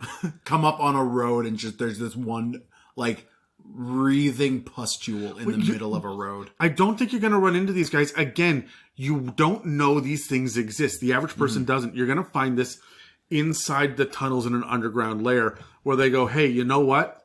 There are a bunch of intruders down that way. We're going to let Steve the orc, who's covered in freaking herpes, go off that way and explode, just rub all up and down those adventures, right? And he's going to go there and he's going to hit the first 2 because 10 feet, right, in a narrow tunnel. He's going to hit 2 people for this poison damage, and it's going to shock them. Right, they're not going to see this shit coming. But I also see, like, if you are tracking an orc horde, I could see them using these guys as bombs to slow you down. mines to slow you down if you're following them and they know about it. So one of the things that I think is interesting about these guys as well is I would definitely have these guys be hyper-religious, because to die in a bed is not the orc way. The ability to become a nurtured one of Yurtrus has got to be your last-ditch effort to get into Grooms's good side. Yeah, right. So I can picture these guys just like in just total pain. And desperate in more than one way. Yeah, so they're going to go explode from a religious standpoint on this. Yeah. So it doesn't exactly feel like the nurtured ones would be known for their subtlety. But, I mean, we see orcs are raiders, barbarians, outlanders, and nomads. It's about damn time we saw some stealth from the mob. After all, they're raiders, sure, but they know how to hunt and track wild animals. I mean, even Conan the Barbarian did more sneaking than rampaging, so it fits thematically.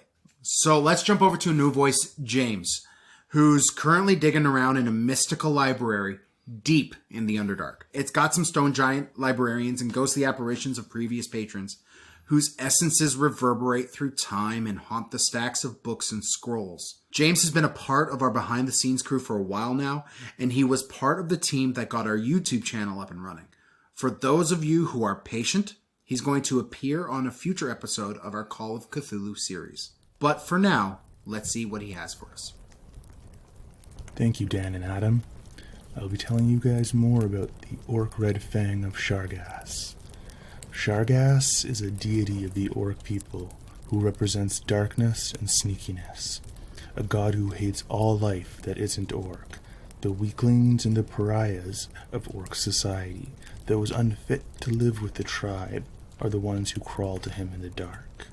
Though exiles in the eyes of the rest of the tribe, their elites are put to work as assassins or thieves in times of need of the Horde.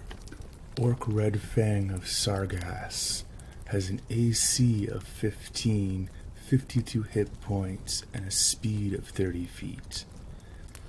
Its strength is average, dex fairly strong, con as well fairly strong, intelligence average, wisdom and charisma are all average. With a bonus to intimidation, perception, and stealth, which all make sense for the role that they fulfill within their society, as well as a dark vision out to 60 feet and a fairly strong passive perception, rounding them out to a CR of about 3.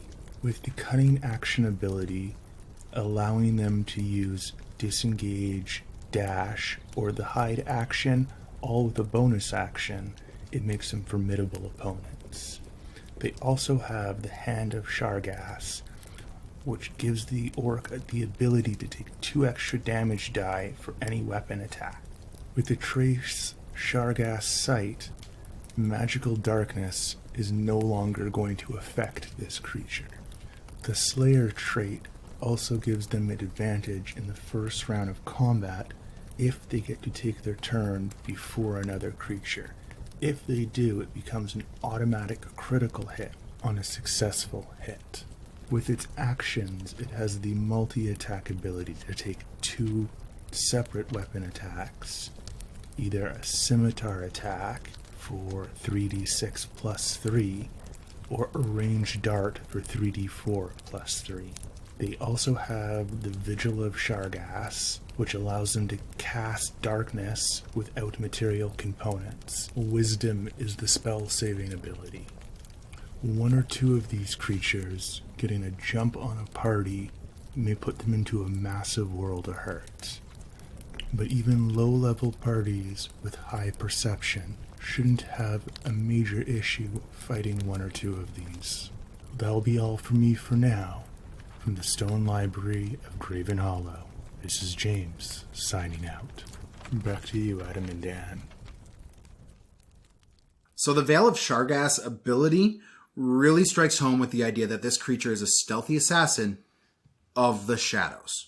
It's unfortunate that this ability only resets after a short or long rest, but it feels like it's meant to be combined with the fact that the Red Fang of Shargaas can see in magical darkness and does crazy amounts of damage with its first attack.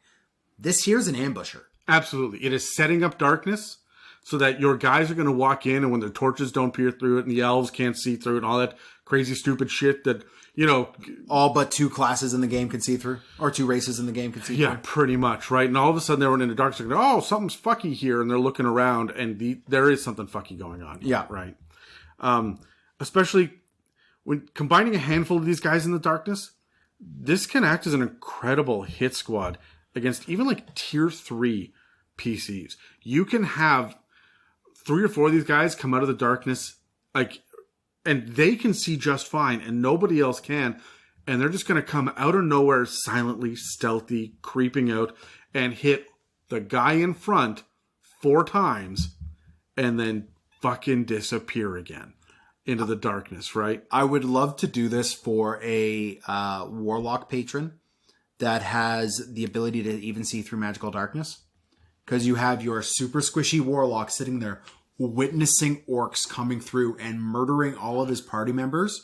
And I would have it so it's somehow tied in with his Warlock patron. Maybe this guy had just like gone against his patron for whatever reason. So they like shank one of the beloved NPCs or the paladin or whoever's in the front of the party. And then all 4 of them make eye contact with the Warlock, raise a finger to their lips, go shh. And then back up and then slowly. back away. Like, just mess with the Warlock on this one. I like the idea of saying, okay, you enter the magical darkness. What's your AC? Yeah. Right? And the guy in front's like, well, I'm sorry, fucking what? Right? Well, hold on. I'm a rogue, so I don't take damage from dexterity shit. That you can see, motherfucker. Well, yeah, that's a big part of it too. But like, there are a lot of ways around taking damage. But no, these guys can just come out of nowhere with maces and just freaking club you over the head. Oh yeah, I would love to use this. Just as an aside, I would love to use this as Terry, who invented the black bomb.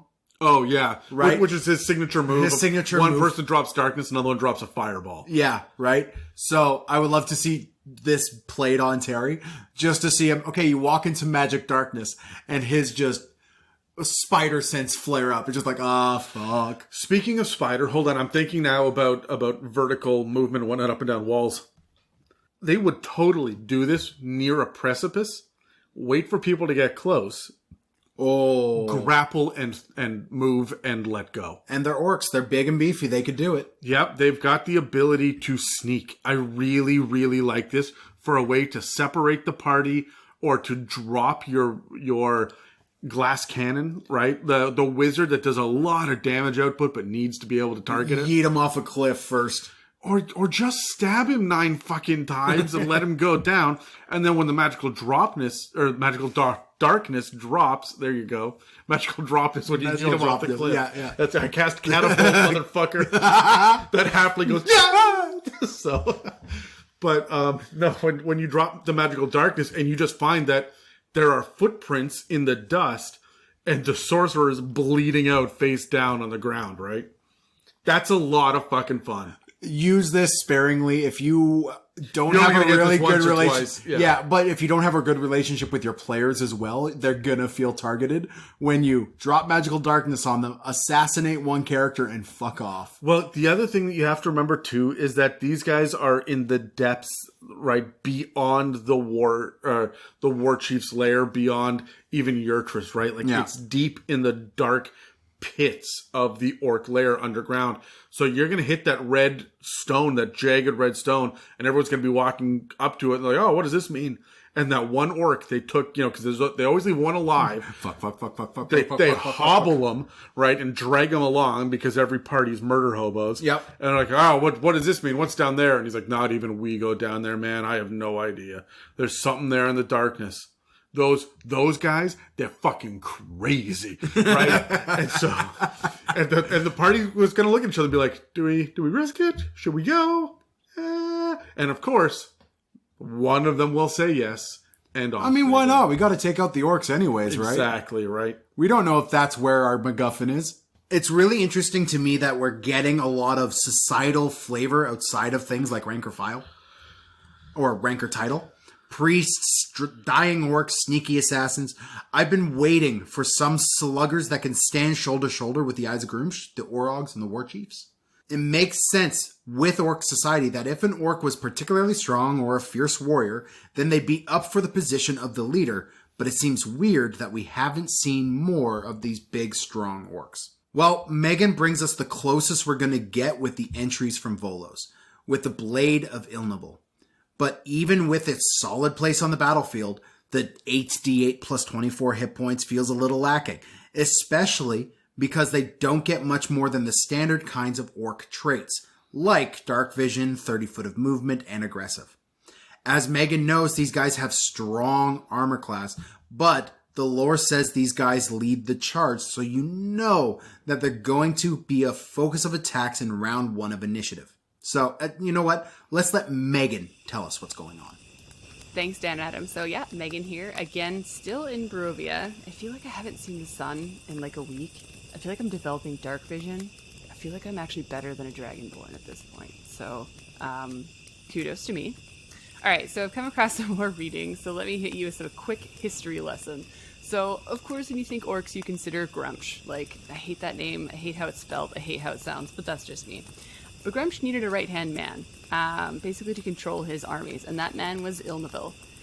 It was this orc's job to actually ensure every battle came out with a W. You know, like, he made sure, like, heads rolled and, like, blood was spilt. But, of course, in the most tactful of ways. He knew the ins and outs of basically every battlefield and how to dominate any opponent, whether it was, like, in single combat, battlefield tactics, or what have you. So, with this in an Orc Horde, there will rise a more strategic war maker. So basically, to paint some imagery, it's usually a blood-covered, gross sword that's drenched with the blood of the enemies, like that whole 9 yards. So if you're thinking creepy, like horror movie style orc, this is kind of the look that they're going for. So to get into some details on this special breed, with a challenge rating of 4, these are kind of a different monster to tackle. So they're like any other good fighter. They have a good high strength and con. However, what makes them different is they do have an above average wisdom score and actually a higher charisma score, which I think plays really into that battle master tactician feel very well, and are proficient in like perception, insight, and what I love, intimidation. So I just love it when they use skills as proficiencies, abilities, something a little bit more flavor to them, right? Gives them a rhyme or reason for existing. So you can't really fool these guys, and they will scare the shit out of you. So I feel like if you saw one of these on a battlefield, you would want to run in the other direction, even though they do have a lower challenge rating than a few of the other orc breeds. But the thing about these things is that they do really play into more of a commander role when on the battlefield. So if you're thinking mob mentality and you want to have a bunch of orcs out on a battlefield, having one of these would not be uncommon. I feel like having one of these would almost be necessary depending on the scenario of what's going on within your campaign. But these guys are the ones that are going to be controlling what's going on with those orcs, and just like really commanding that battlefield. So they have an ability that's called the Ilneval's Command. So this makes them call out basically to 3 of their orc subordinates, which lets them use a reaction to make an attack. So it's very commanding when on the battlefield, telling what orcs to go to where and do whatever they want to do, right? So, and it does say any weapon attack. So I'm assuming that even if they were at a distance, they could throw a javelin. So you guys can correct me if I'm wrong on that one, but it's pretty cool, a way to kind of keep the battlefield under control if you're the DM. And I feel like if your team saw one of these on the battlefield giving commands at orcs, they would know that this is the leader. And if they wanted to capture someone for questioning, it's almost like this is the person you would attempt to do that with, even though it would be a very hard feat to do. So personally, I'm really interested in these guys just in the sense where I do feel like they give off a different energy than most orcs would, as I feel like they would be more under control than your more traditional orc. So weirdly enough, I would want to make an ally out of one of these guys. So if I was to actually build a campaign, I would want to have an NPC that is the leader of an orc army that is one of these guys. It could be an evil campaign to make it easier to fit into that chaotic, neutral, evil kind of feel that orcs give off. But I don't know, I love playing into the idea that you can play opposites of characters or situations, have them turn to be on your side and become an ally for you.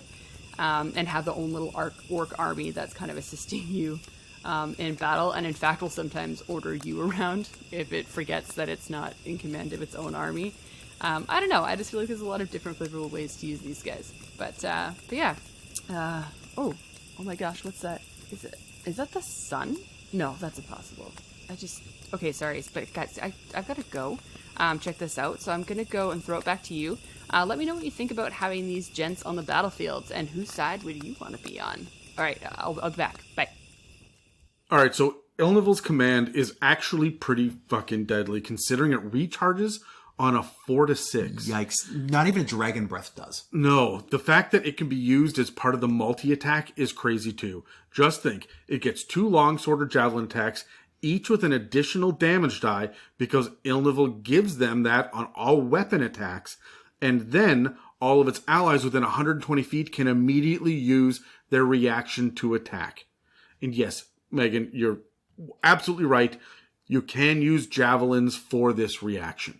Because it doesn't say melee, it's just weapon attack. That's nuts. So yeah, and you think about, and it recharges on 4 to 6, you have a 50-50 of doing this again next round. I would, as much as these guys are meant to be in the front row, keeping them in the back with guys hucking javelins, right? Up on a stone wall, right? Or there's some sort of physical barrier. Yeah, you don't need a bow and arrow when your arrow is the size of a tree trunk, and you could fire them at the same rate. Well, and it's gravity is your best friend, right? Yeah. Remember though, there's a bit of a sneaky trade-off buried in the text here. Their longsword attack does say that they could do the damage with D8s or D10s if they use 2 hands, but their AC of 18 would have to drop if they use those D10s, because 2 points of that armor class is from a shield. So if they're using 2 hands, they can't be using that shield. Okay? I mean, 8d8 plus 24 hit points is pretty solid, especially in tier 2, tier 3. It's not as solid as the other orcs, though. Like, it sits kind of middle of the pack, considering these guys are front. I mean, you're right. It's not game breaking. It's up to you about whether or not you want to sacrifice AC for damage on these guys. This is why it's so important to understand where your monster's AC and HP come from. You know that plus 24 I mentioned earlier when I was talking about their HP? That's because they have a plus 3 to con and 8 hit dice. 8 times 3 is 24. Yeah. Almost every single monster stat block works that way. So now you as a DM know how to impact a creature's maximum hit points if their constitution score is ever reduced mid-combat or something. Understanding how the AC is built also gets you to start thinking about things on how to adjust AC on the fly when an NPC or enemy picks up a shield to defend itself mid-battle, or, as I like to do, how to describe the battle as well, depending on where in that AC you hit with that roll. Yeah, I honestly, anything 5 or below is an auto miss, but there's a lot of parrying, catching it with the shield, glancing off the shoulder pad, that kind of shit, right? I go like 10 or lower, you just miss him. He didn't even have to move. Then I consider dexterity, right? Yeah. And if he dodges out of the way. If you get that, 13, 12, whatever their dexterity, they dodge or they parry. Anything above that is armor, right? So it reflects off their armor, or they parry it, or they get it off the shield. Anything after that, you hit them. And they take damage because, owie, you hit them. Yeah. Right? And that's kind of how I think about that as well. Yeah, no, that makes a lot of sense. Being able to reverse engineer armor class and hit points is so important. Yeah, and I mean, there's even a chart on your DM screen that could help with this. Adam didn't know I was going to say this, but I'm saying it. It is the damage by level chart. It's on everyone's DM screen if you have the base standard DM screen.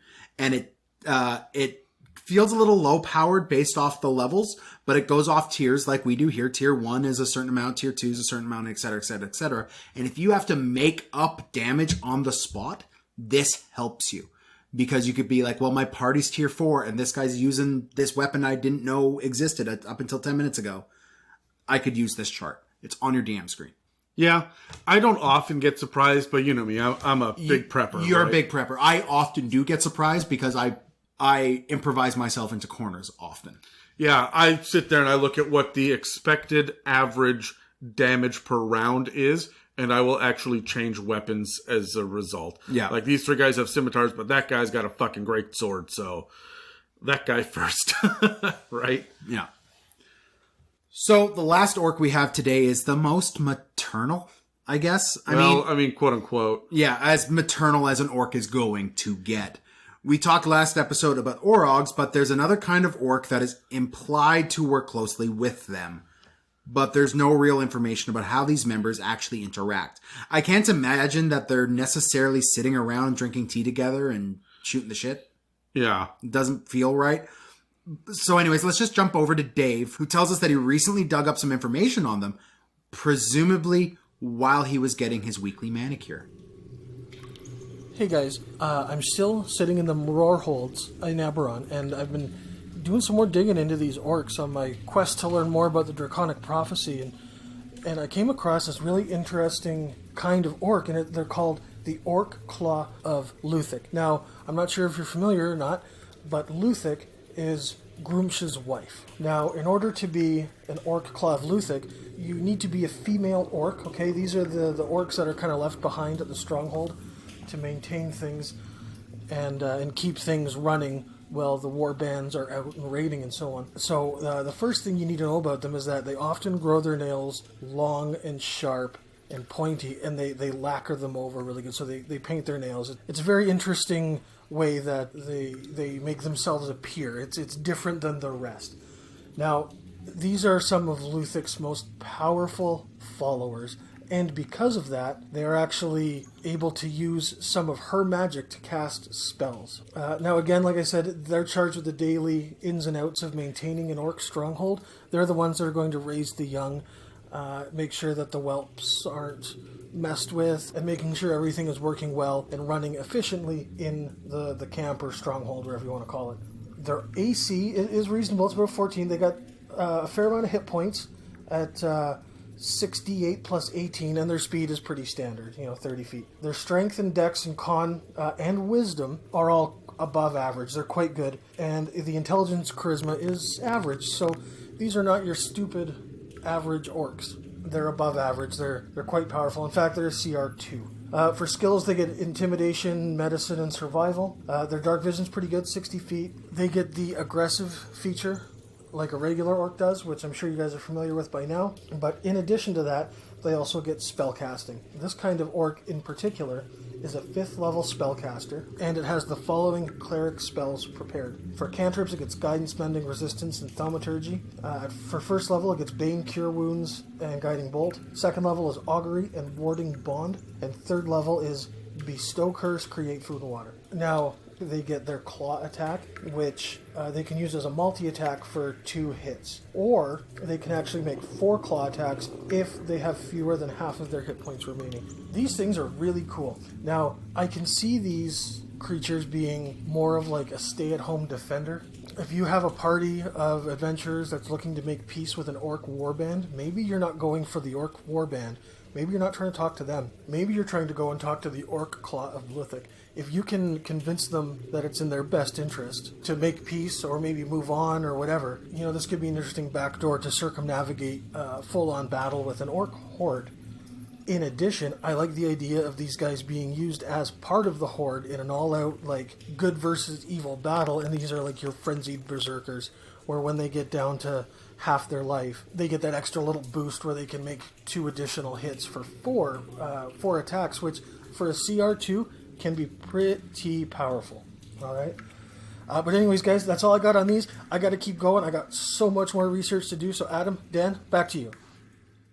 Okay, so when I'm looking at the seemingly impressive ability it has with all the extra attacks, it's clear to me that I'm rarely going to get this off. With an AC of only 14 and an average hit points of 45, this only leads me with a 22-point window of getting this claw attack out. And considering that the multi-attack only does 1d8 plus 2 damage, and I have a measly plus 4 to hit, I'm not going to be doing much more than 18 or so damage on average. Yeah, and I mean, at this level, it feels good, but when you're running into hordes, that's not a lot. Your guys have got 80 hit points, right? Yeah, and I mean, that's why these things are probably going to be a little bit more numerous than your average Orog, right? Well, yes and no. I mean, by the time that they come into battle, look, here's the thing. I want to have these guys come in waves or be in the back so that they're not taking all of the damage up front, so they can get whittled away when you've already blown through your high-level spells. Well, you're completely right. I completely agree with you, because if they only get the one round, because its AC and hit points are so low, it's only going to get that one round if it's attacking first. Burying it behind a little bit of a meat shield would be a good idea. Because, yeah, it's flashy, but I know that most parties are going to hit hard at the special mobs that are on the field. And they'll hit them frequently. So this is a moderately effective mob member that isn't as useful as it first appears. So hide it. Surprise your party with it. Yeah, the other thing about this that I actually really like, you're right.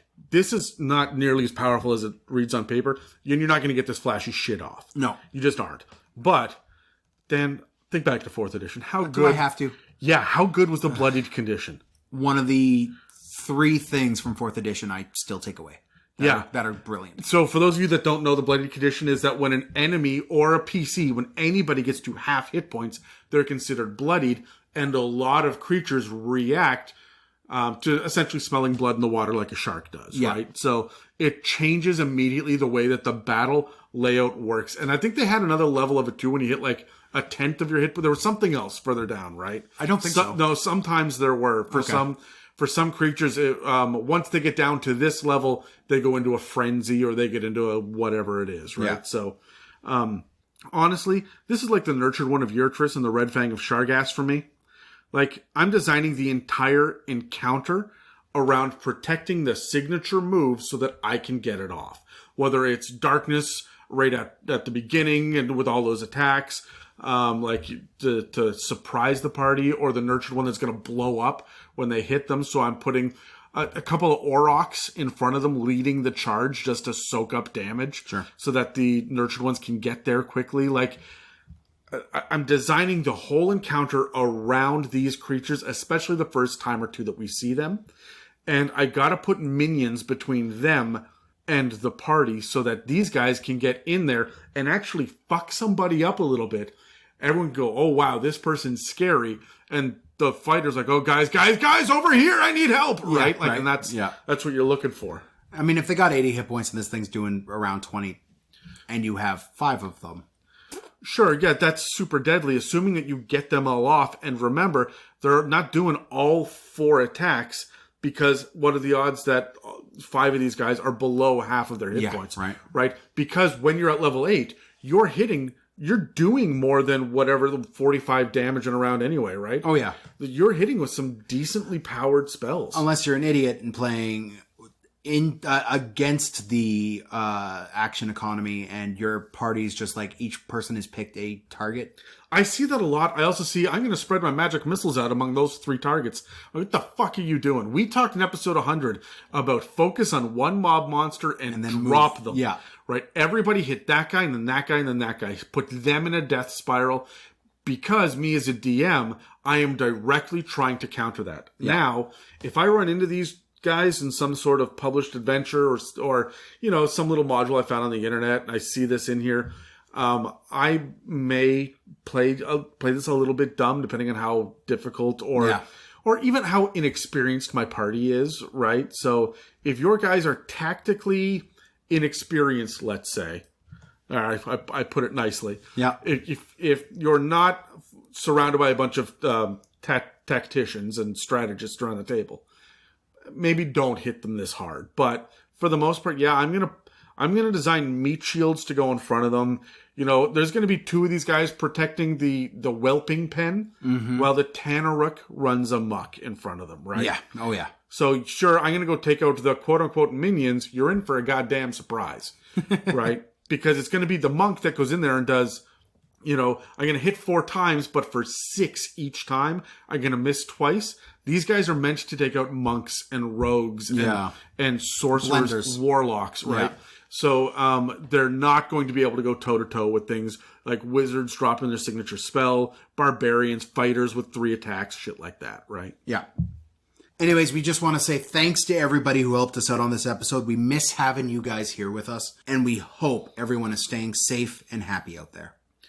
Yeah, and I'm going to use this opportunity to just remind everyone that you can find us on Instagram, Facebook, and at r/It's a Mimic on Reddit. You can always reach out to us through our email at info@itsamimic.com because we love hearing from you guys. And any questions that you send us will get added to the lists for our upcoming mailbag episodes. So please reach out and let us know. It's just Dan and I in the fucking guild house these days, and it's a little lonely, and he keeps trying to cuddle me for warmth. I get cold at night, Adam. It's your boil that freaks me out. My boil. Your boil. It's a little bit boy and a little bit girl. It's a boil. Oh, boil rules. Anyway, let's pick up our dice and talk for a little bit about how our mob structure changes now with these specialized. This is going to be a constant thing every time that we get a 2 or 3 part episode when dealing with the mob, where at first glance, orcs and war chiefs and shit seems pretty straightforward. We have kind of a leadership structure, but now we've got a society. There's a civilization here. Yeah. Let's grab our dice and talk about that a little bit. I got a 13. I got a 10. So, are there any implications from these breakdowns that we just talked about with the others? Are there ideas on social structures that you want to talk about using these guys specifically, or how they may interact with Orogs? And I see like the Blades of Ilneval are being heavily associated with your Eyes of Grooms, with your war chiefs, with like the strategists. They're up there to try to figure and they'll stuff be the out. ones that are on the front lines, right? Yeah. And all of the ones with Yurtrus, all the ones with Sargass, like they are. Even Luthic, they're back home. They're back home, right? Like I don't. Other than maybe the nurtured ones, you're not going to encounter a lot of these guys in a battlefield. Yeah, I agree with that. This is also where I see Orogs like staying back, right? Yeah. When all of these, when all of Bogtru's young fighters want to get out there and they want to go raid, and you've got the Eyes of Grooms and orcs, just standard orcs. There's a war chief, barking orders, and there's all of this shit going on.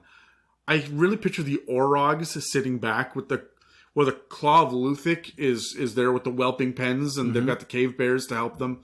And you've got the Orogs kind of watching the front gates. Yep. Right? It's funny how little Orogs were mentioned in Volos. Because in the Monster Manual... It's a bit weird. Yeah, they're really built up to be a major part of this community. And then in Volos, they're nearly ignored. I think it's because they're supposed to be few and far between. They are. Right? I mean, each individual one has a massive impact, but they're still like few and far between in the tribe, especially since they represent the highest tier of these Luthic followers, right? And if you're going to have anyone that kind of challenges the war chief and Grooms for position, it might be an Orog. So like, let's... But they won't even, right? Because they're very closely tied to Luthic, according to the Monster Manual. Yeah. Right? And if they're staying back, they're not being the ferocious, battle-hardened warrior that you expect to see from the regular orcs even. They're angry. They're angry cave moms. Yeah, but they're also hyper intelligent compared to the rest of the orcs. That's true too. Yeah. Right? So they're going to be the ones that are organizing the retreat out the back tunnels and shit as well, if it ever comes to that. I think they're the ones that are also running a lot of the defense. There's definitely an Orog inside of the war council meetings. Yeah, there's going to be the one Orog that oversees the prisoners, right? Or that is in charge of making sure that the war wagon is well stocked and like shit like that. And like I just see this like war council happening inside of like the war chief's tent, and he talks to the Eye of Grooms, he talks to the Blade of Ilneval, he goes over and like talks to the Bogtru representative at the table. It's weird to me. It's weird to me that there is no Bogtru special orc. Well, it's funny because it's just every orc leans on that until they find their place in the horde. I guess that's true. Yeah. So, but like I see him doing that, and then they're like, "Okay, guys, Den Mother, what do you got for us?" Right? But the Den Mother's a Claw of Luthic, right? The Orog is tangential to that, works with the Claw of Luthic. Yeah. But like, there's no real space in the horde as far as Volos goes for the Orog, which is really strange to me. Yeah.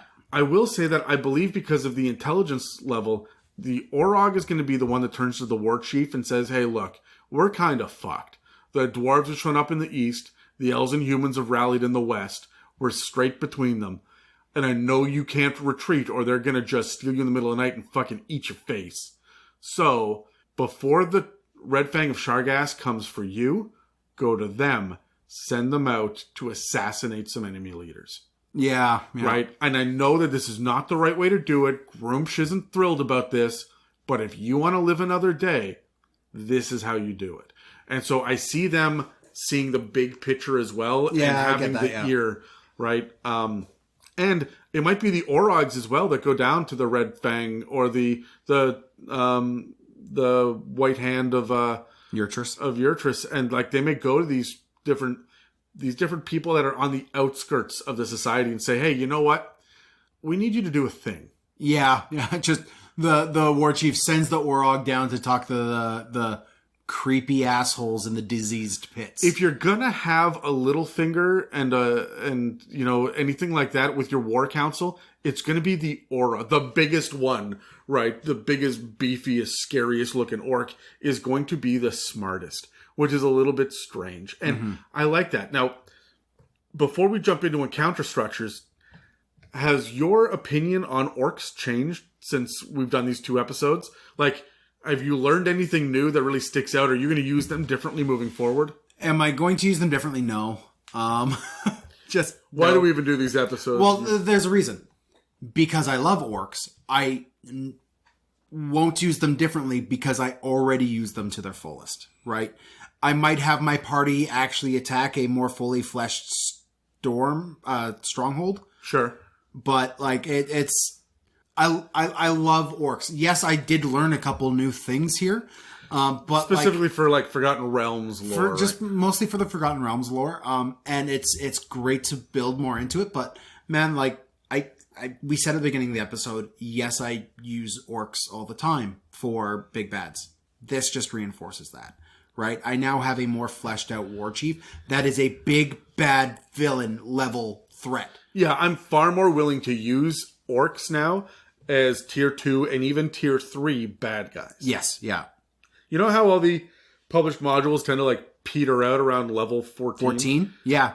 Now you guys got an Orc Horde to worry about now that you've, solved the problem with the Princes of the Apocalypse.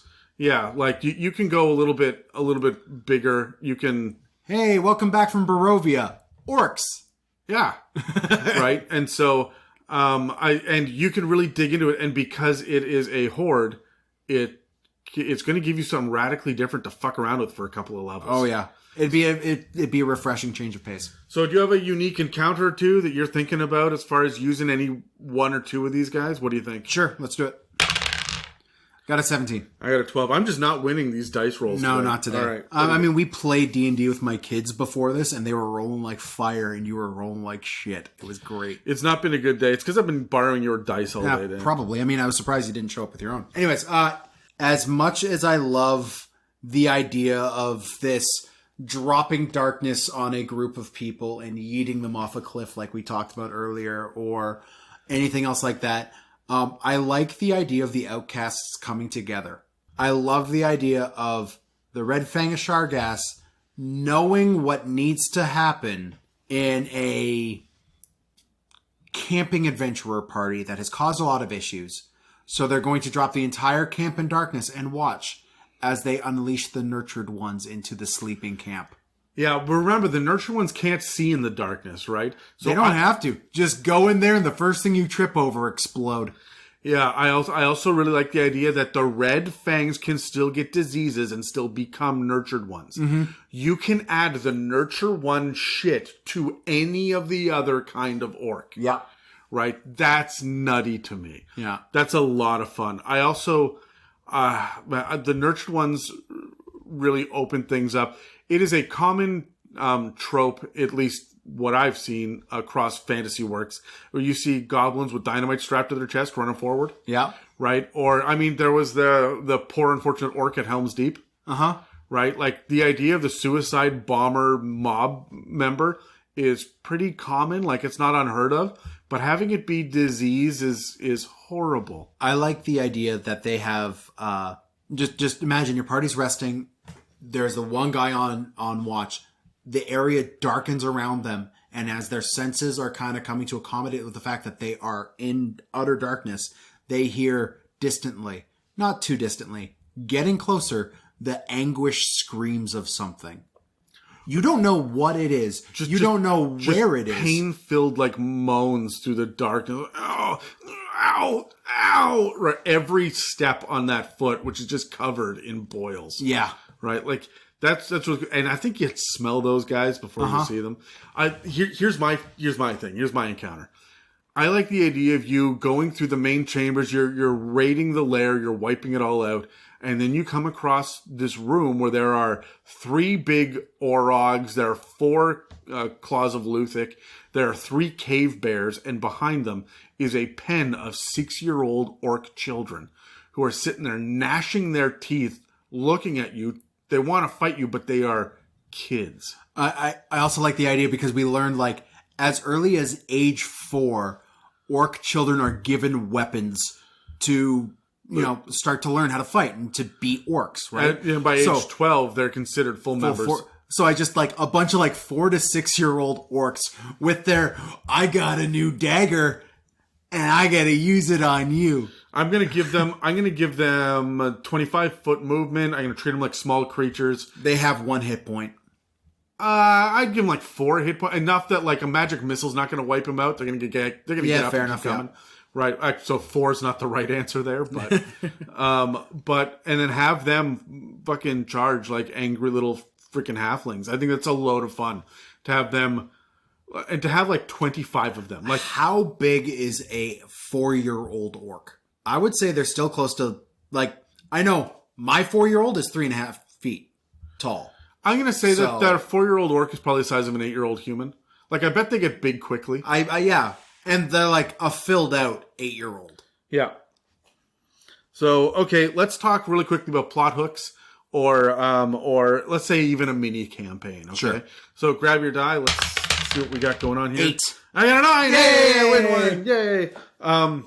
Which first, plot hooks or campaigns? Well, the 2 are so closely tied. Fair enough. Like, okay, so here's my idea. I want to have an orc horde that needs to be infiltrated. Okay. And you've got a half orc in the party. You've got someone that can throw an illusion up, right? You've got a couple of people that can get in and out. Your disguise kit is working, and you are able to, through some magical bullshit, get in there. Yeah. And you have to go behind enemy lines. Now, I know not everybody watches Deep Space Nine because you're not all brilliant like I am, but there's an amazing episode where there are 4 main characters that have to go behind enemy lines into the Klingon world, but they all get plastic surgery to look like Klingons. They've got to act like Klingons, and then they go behind enemy lines and they infiltrate the High Council, right? So that they can try to find out who the shapeshifter is in the midst. That is a fucking plot hook for a minicamp. If you get caught, you're fucked. You are fucked. But there's a changeling or a doppelganger in your midst. We're here to help you.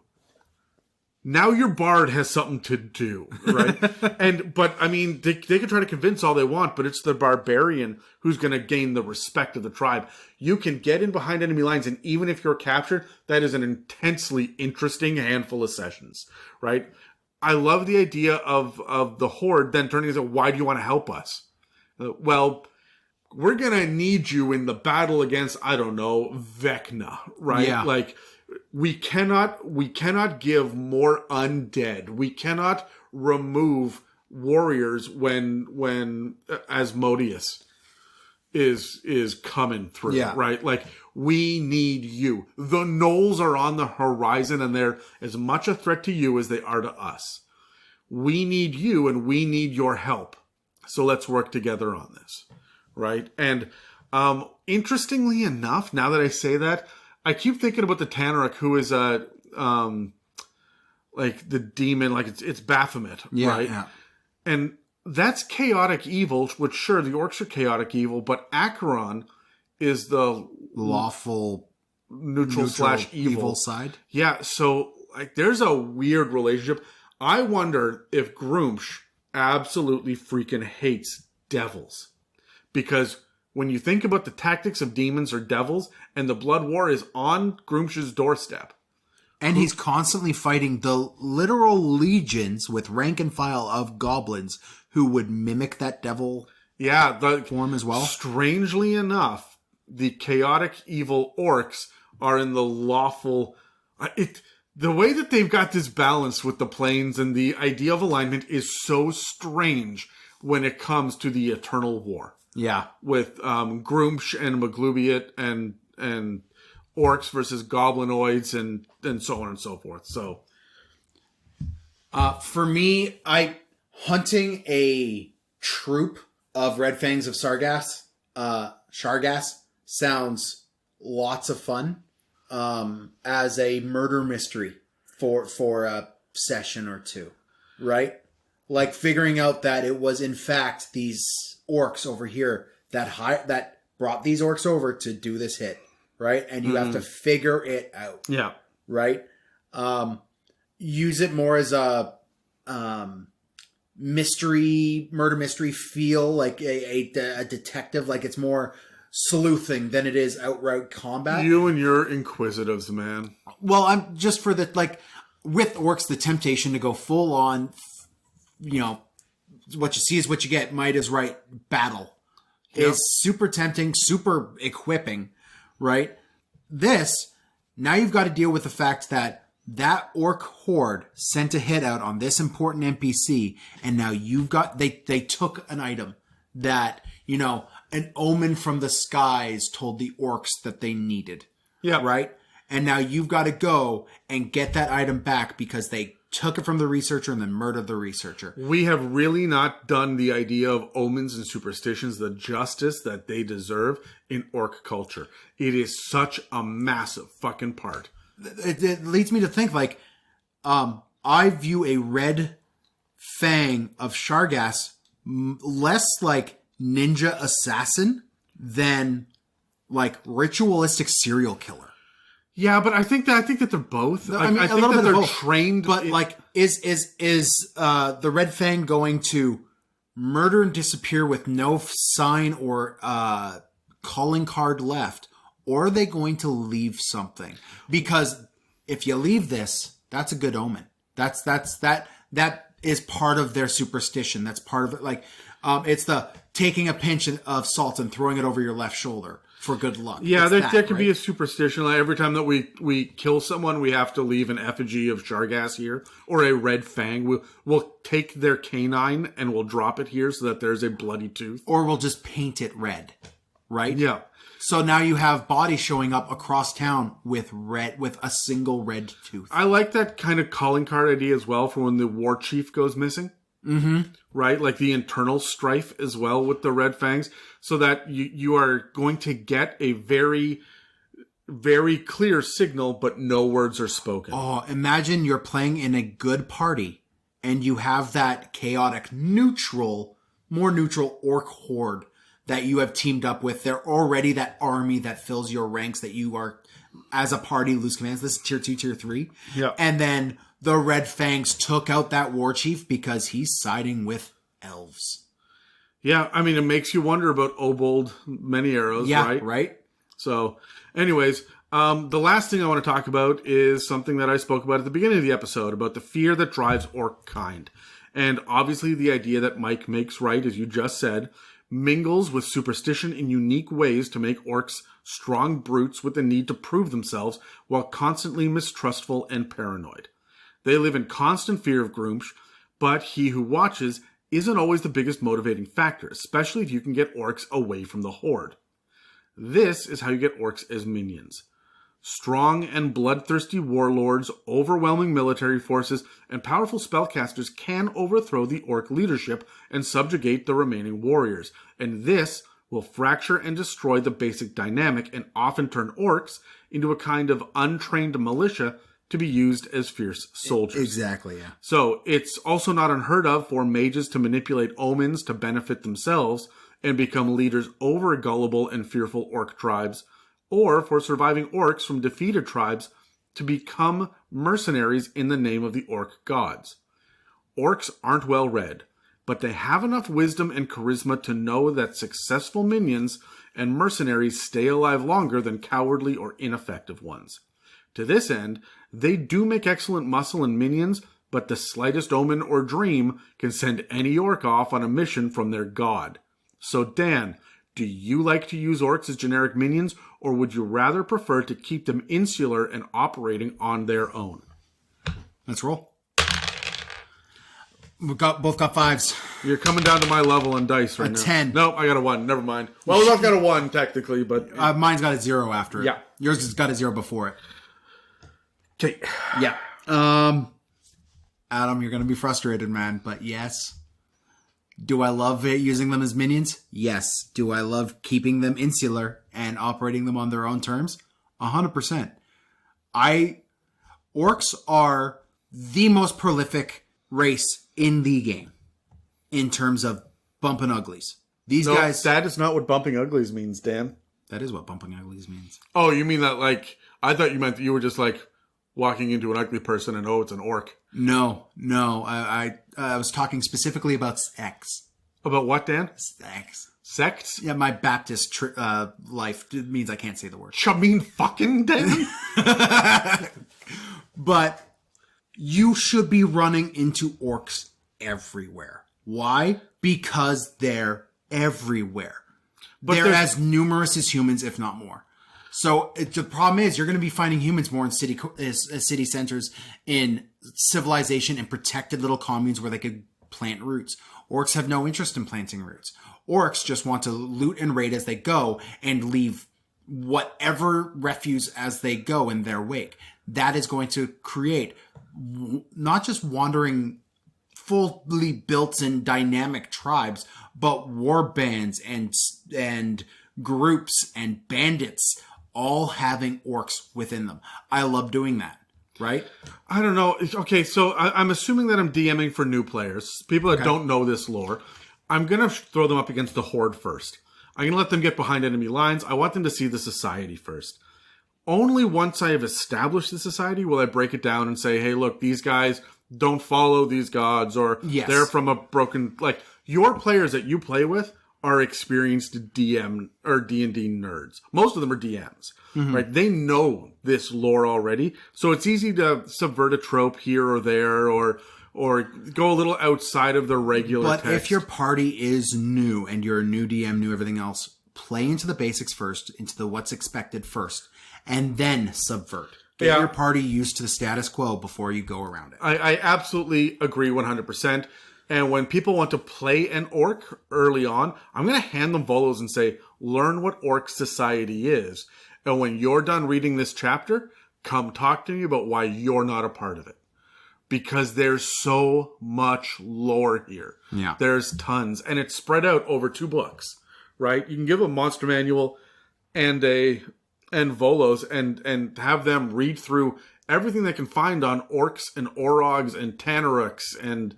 But, oh my god, there's so much, right? So, anyways, I could keep going, but we've now pretty much said everything that I could find, that you could find, that the others could find in 5e on orcs. But that doesn't mean that we're done talking about mobs. We've got lots more to cover. So, don't forget to come back next week when we take a look at goblinoids from the first of a handful of episodes about them, because there's a fuck ton of them. That's it for this episode on the It's a Mimic podcast. If you'd like to support us, you can head to www.itsamimic.com and hit our fancy donate button. Or just tell your friends and the rest of your D&D party about the podcast, because every set of ears helps us, and we love you for it. Tell everyone, when you do tell them, that we're available on iTunes, Spotify, and YouTube, as well as most podcast apps. And remember to stay safe out there. Thank you for listening to another It's a Mimic production. Inquiries, shoutouts, requests, and mailbag questions can be sent to info@itsamimic.com. All right, so it looks like James was checking his bibliography at the library, because he has found something else that's a lit nerd joke. Because he has found something else that makes the Red Fang of Shargaas an even more impressive foe. Its mount. What kind of assassin needs a mount? How about one that wants to fucking fly? Anyway, I mentioned it before, but let's hear what James has to say about the matter. Now, something that I may have forgotten to mention. Most of the outposts of the Orc Red Fang of Shargas have giant bats in their employ. Now, with an AC of 13, 22 hit points, a walk speed of 10 feet, and a fly speed of 30, these can cause a party a large hassle when paired with one of the assassins. With a strength and dexterity that are fairly strong, a constitution that is average. Because it's a bat, the large beast gets a blind sight out to 60 feet, and also has advantage on perception checks that involve its hearing. Though, if deafened, its echolocation ability and its blind sight it is unable to use. It only gets one attack per action, which is a bite attack, with a +4 to hit, and does 1d6 + 2 piercing damage. When paired with an assassin orc of the Red Fang of Shargas, they make an impeccable duo, being able to bypass magical darkness and sneak about to achieve their tasks undetected. So a party must be on the ball to catch wind of these creatures before they catch wind of you. Okay. I love this. I think it's super fun and flavorful. And I think it's time to start looking at these quote-unquote giant creatures, because there's a ton of them in the back of the monster manual, and we got to start looking at them the way that they're obviously designed to be used, and that's one of two ways, as either mounts or hyper-aggressive versions of their normal selves. You look into... Sometimes both. Yeah, sometimes both. I mean, you look into Tasha's, and Tasha's has rules to help you build your mounts and your NPCs and whatnot to be a little bit more... Do they have ways for me to mount my NPCs? I mean, that's in the DMG. That's in the base DMG with, like, charisma checks. How long do you figure until we get the erotic fantasy book that they gave us in 3.5? The day that comes out is the day I stop covering 5e. Because we uncover 5e? Anyways, what were you saying, Dan? Words that led us down a trail that I regret. Yeah. Yeah. I love the idea of having flavored mounts for all of my minions. Yeah, what flavor are they, Dan? My mind's not constantly in the gutter, Adam. That's a goddamn lie. I meant, like, mounts that match the flavor of the mob's culture that we're going in, right? Like we Aurochs. We see Aurochs for orcs. Now, I personally have always given them, like, giant boars and made them ride pigs, have them farm because they pigs. tend to be pig-like. Because they tend to be pig-like. It editions. Fits, right? Yeah. Now, of course, I'm also a big World of Warcraft nerd, so, like, mixing them with wolves and wargs and stuff like that. That's goblin to me, That's goblin now. That is not orc now. Yeah. Right? So, despite what the Hobbit movies showed us? Yeah. Yeah. It's a bit weird. So I would like to see, we see drow as a mob with their spiders. Or if you're in Eberron, they're scorpions. Yeah, no. But as we will get to, I'm sure, in some future episode, drow don't ride spiders anymore, man. I mean, they become sort of them. They become driders, but no, they ride giant lizards. But you're right, like there are consistent mounts that are thematically geared towards different mobs. So when I look at the monstrous races that are outside of this mob idea, I'm thinking like Simic hybrids or something else like that. Yeah. You got a bunch of Simic hybrids, they now ride crabs. Or lobsters, or something. Set it up like that for me. What am I supposed to fucking do, Dan? Got crabs, ass face. This one rides the tentacle. Haha. But, like, you have... I'm a sucker for tentacles. Like, what does a Durgar ride? Probably a male Durgar. I'm thinking something more along the lines of, like, naked mole rats. God damn it. Put some pants on your mole rats, people. This has been a public service announcement. We went the long way around to get there. Yeah, pretty much. No, so I really do like the idea of these giant bats.